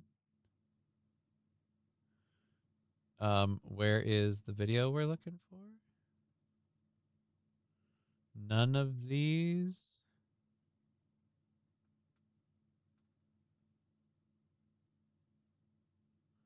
So this guy does a lot of challenges, and I wanted to play this video. And Instagram. I've said it before, and I'll say it again. Instagram sucks. God, I hate Instagram. So there's a dude who apparently has built the world's fastest clog. And by clog, I mean shoe. So and spoiler alert, he's Dutch. We've got a man who has built a clog that exceeds 70 miles per hour. Dear Lord, I can't believe people do this shit. I will die on this hill, Sean. Thanks for the solo show on a Friday. Yeah, good to see you. Did I mention fresh? Yeah, it's got to be fresh. You did mention the fresh. I feel like St. Caesar, or not St. Caesar, excuse me. Sean, the problem is you mentioned fresh. It's just not helping.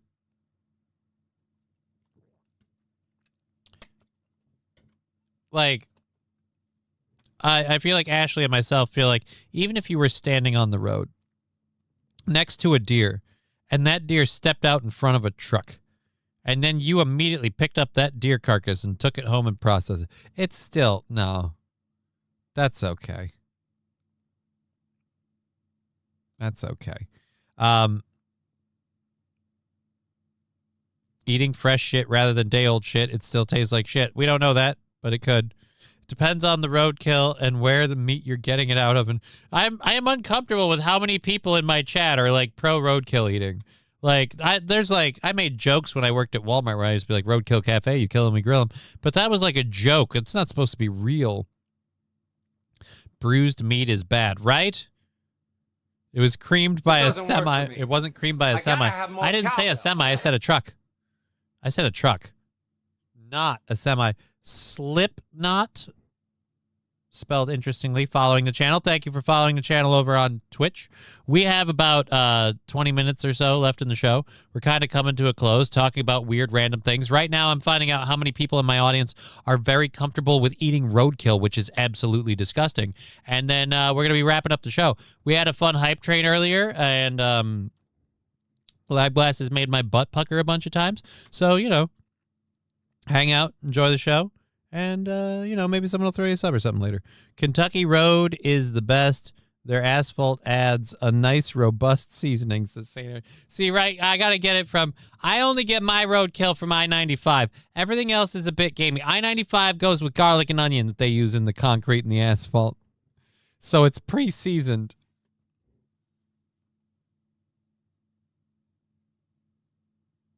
Sean, like, you never went speed beefing at night, rookie. I've speed beefing?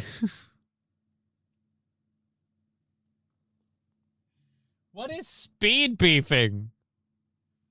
Are you trying to hit cattle? Speed beefing. Okay, Johnny, what's the difference between hitting it on the road or 3 gunshots? Way more physical trauma.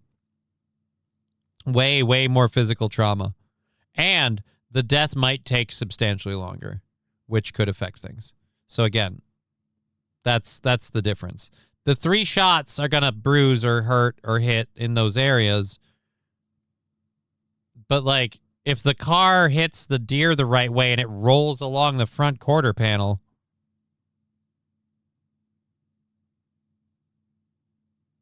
now I'm just remembering the deer I hit with my car a long time ago.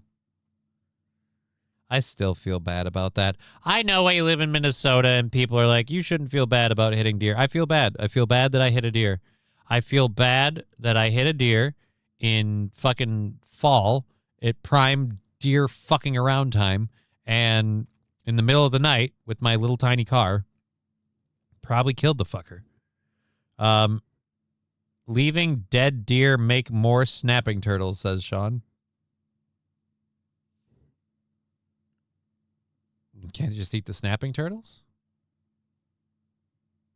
Seems like those would be better.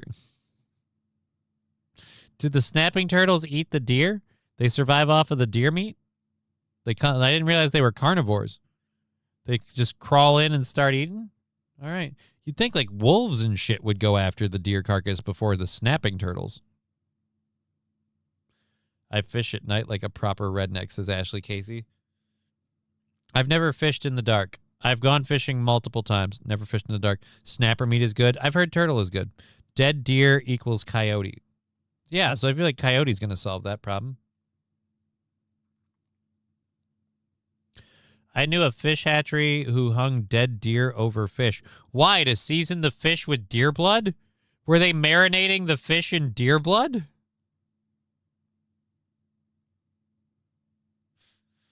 We baptize our fish in deer blood. I have no idea why. Thank God Deer Butch isn't here. All of this talk about deer murder would probably drive him nuts. You should feel bad. Could have been a mama deer and its baby watched from the brush. What happened to that baby, Johnny?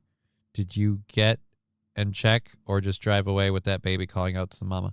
I immediately pulled over because it was significant damage to the car. And while I was pulled over, the road I was on, and especially that time of year, as the cop told me when he stopped, stuff happens a lot. So he went back to check on the deer. I did not. I was broken up at that point between the damage to the car and the probably murdering of a deer. I really hated myself and couldn't even, so I just went home. But yeah, the police officer was driving back to check on the deer.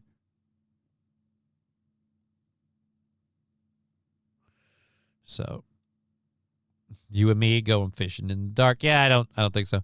$9 is all it takes to Best ski mask today on the big board. What? Don't know what the hell you're talking about, Johnny Yates Books. We've got about 15 minutes left in the program. I was going to play this video. Let's go over to this. I'm always amused when people make different things into like race car vehicles. This one seems awfully interesting. And I don't know if it counts because it doesn't look like an actual clog. And I mean, yes, obviously it's going to be way too big because it's a person in a go-kart, but it doesn't look like it's really made out of wood. That doesn't look like a real clog. It just looks clog-shaped. I take it back. Maybe I'm wrong. The way it's got the wood, whatever. It just, again, it's an electric clog.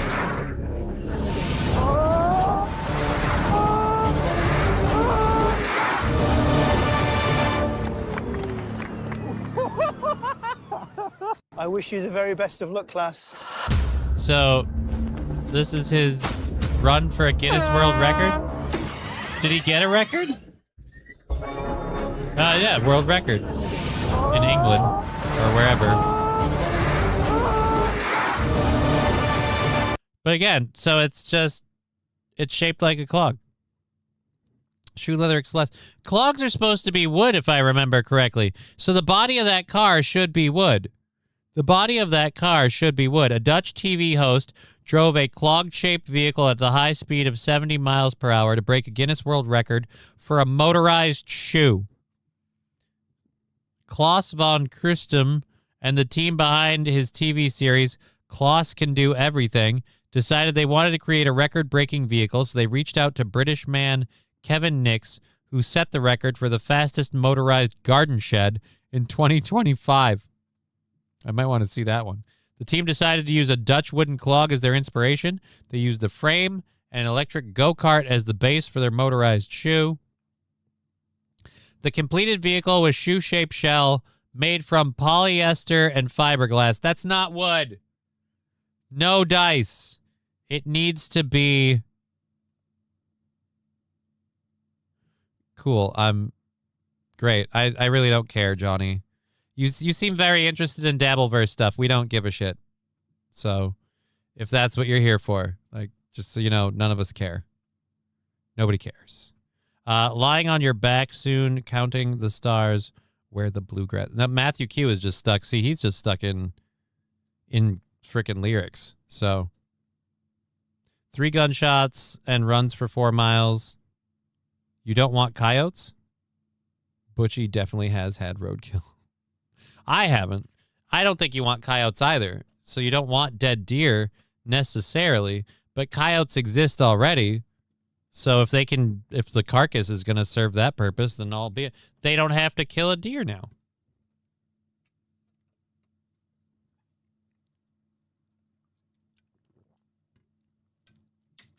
So they don't have to kill a deer now. Either way, that's a stupid car. He shouldn't have gotten... That doesn't count. That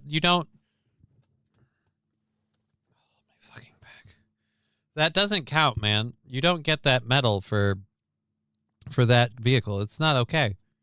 You didn't make it out of wood. Clogs are made out of wood. It needs to be a wood body.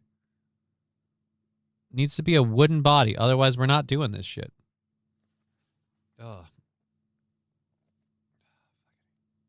My back has been tight, and it is still bothering me.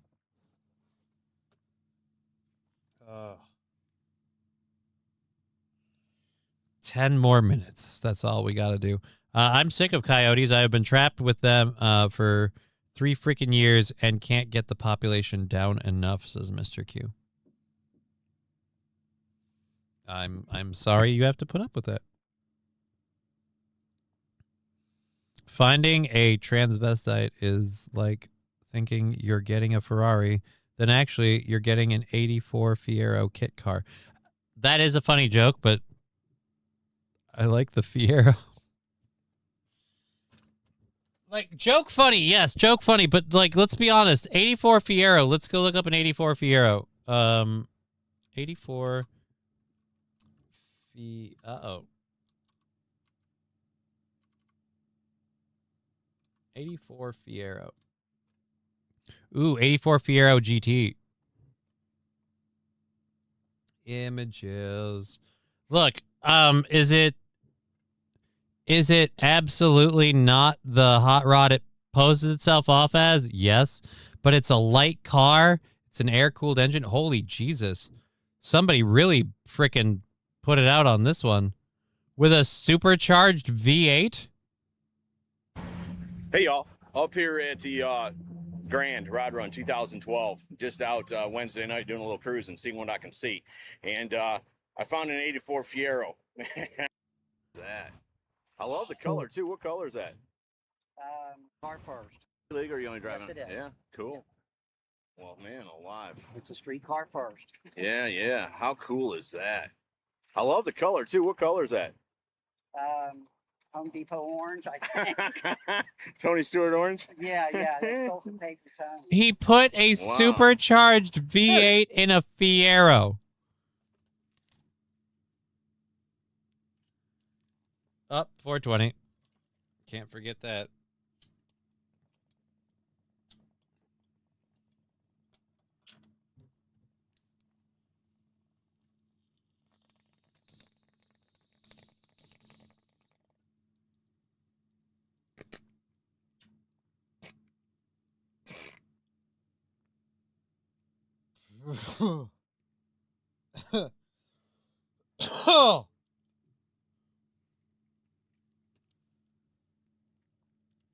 There's our 420 burn. Oh my God, that's gonna kill me.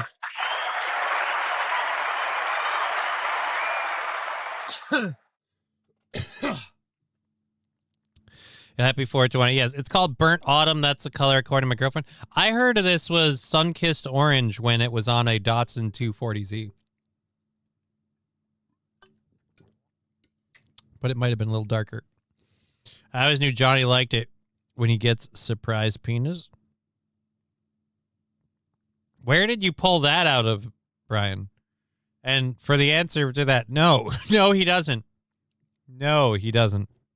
Cool, man. Did you now obviously you put a spoiler on the front? Was it a GT before you started? No, the 84, they didn't have a GT. All they had was two. Oh, okay. Have you done any other modifications to the body? I don't remember exactly what they look like except for the base look. Just the front air dam and the splitter, the hood vent, and then the side vents. Have you dynoed the motor? No. No? You running on the strip? One time, but I babied it. Obviously, you've had to reinforce the chassis. No, it's not too bad. It doesn't get that much. Then the goal is to put air conditioning back in it. The goal is to put air conditioning back in it. These things technically had a back bench seat. You've given up all of that for this fucking motor. This engine is bigger than the car. Dear Lord. Satan's Mechanic taught me that. Oh, nice. Oh, 5 minutes ago with the car joke. Oh, okay. Okay. Ulduar trailer. Why are we doing Ulduar? All right. You know what? Open image in new tab. We'll check that out after the show because I've got some things I want to know.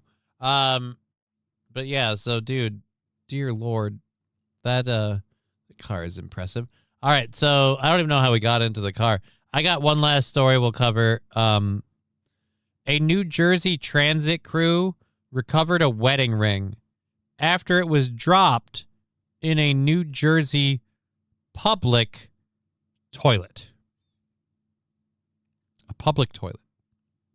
Not lost it. A woman now has her All right, you guys fucking cover this. wedding ring back. That's right. She lost it on a morning train. It accidentally slipped into the toilet of an NJ Transit train. A transit train toilet.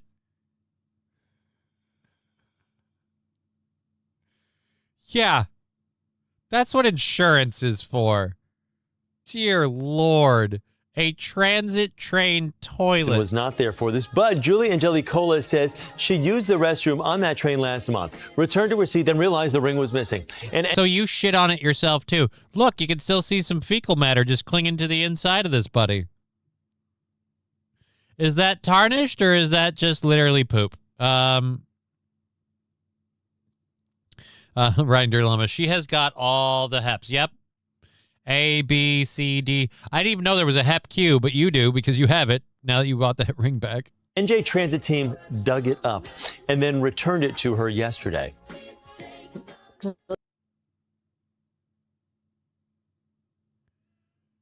They dug it up and returned it to her. Ew. Really friendly, hardworking people care, and they really obviously cared enough for my bring back, and they proved it. And it was just, it made me feel good. It made you feel good. You know where it was, right?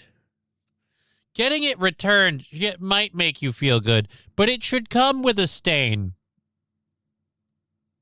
A skid mark, if you will, on its otherwise perfect record of, again, being subjected to a New Jersey train's transit system toilet. Before they got it, several other people stopped by. Why is there a guy with a box of Krispy Kreme donuts? The last thing we want is food. Don't eat around this ring. A lot of people did a lot of this guy knows. This guy knows that he took a shit on it. He's like, yeah, I pooped on that ring. Guaranteed. I was taking a dump in that bathroom when they told me the job that we had to do. I shit on that sumbitch. Lab Glass, shit-covered ring versus roadkill. Is terms of like, would I wear the shit-covered ring or would I eat the roadkill? I'd eat the roadkill because you can cook that, and there's ways to cook things and make sure that it's food safe. I would eat the roadkill before I'd ever wear the shit ring. Hands down. If you're telling me versus would you rather A or B, it's B all day. It's roadkill. Roadkill, roadkill, roadkill. Because, again, you can get it fresh. You can cook it. It probably tastes gross, but it can be safe. It can be safe. But, dear Lord, no. Ooh, it's a cheap ring, too, even if it's 24 karat. That ring ain't worth them more than $200. Yeah, they went the extra mile for somebody who...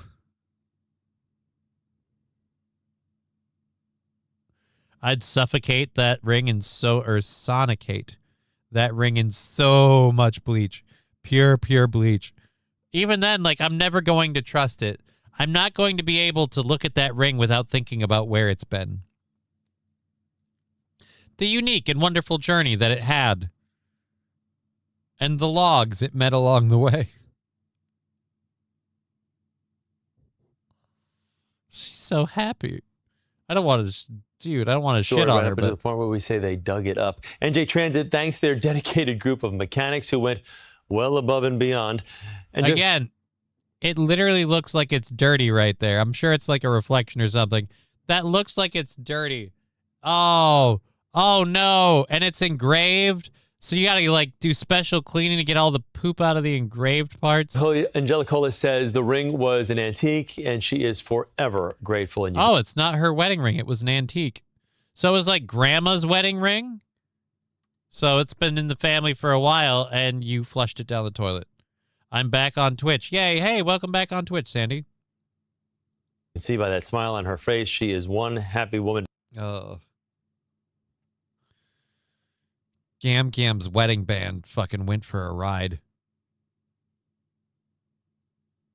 Did they wash it before giving it back? Yeah, did they clean it at all? I hope so. The once over with a bottle of Windex. Something, you know? Just... some gross dude just rubbed it on his shirt and handed it to her. Here, it's fine. No, it's not. No, it's not. It was in a New Jersey transit system toilet. It is not okay. It is the farthest thing from okay. But yes, again, on the either or segment, it is 120% roadkill before ever putting poop ring on my finger. Ugh. It's just, ugh. We've had a crazy amount of support today. I'm so grateful. Thank you so much, everyone, for all the awesome stuff you do. We're going to get going. We're going to head out of here.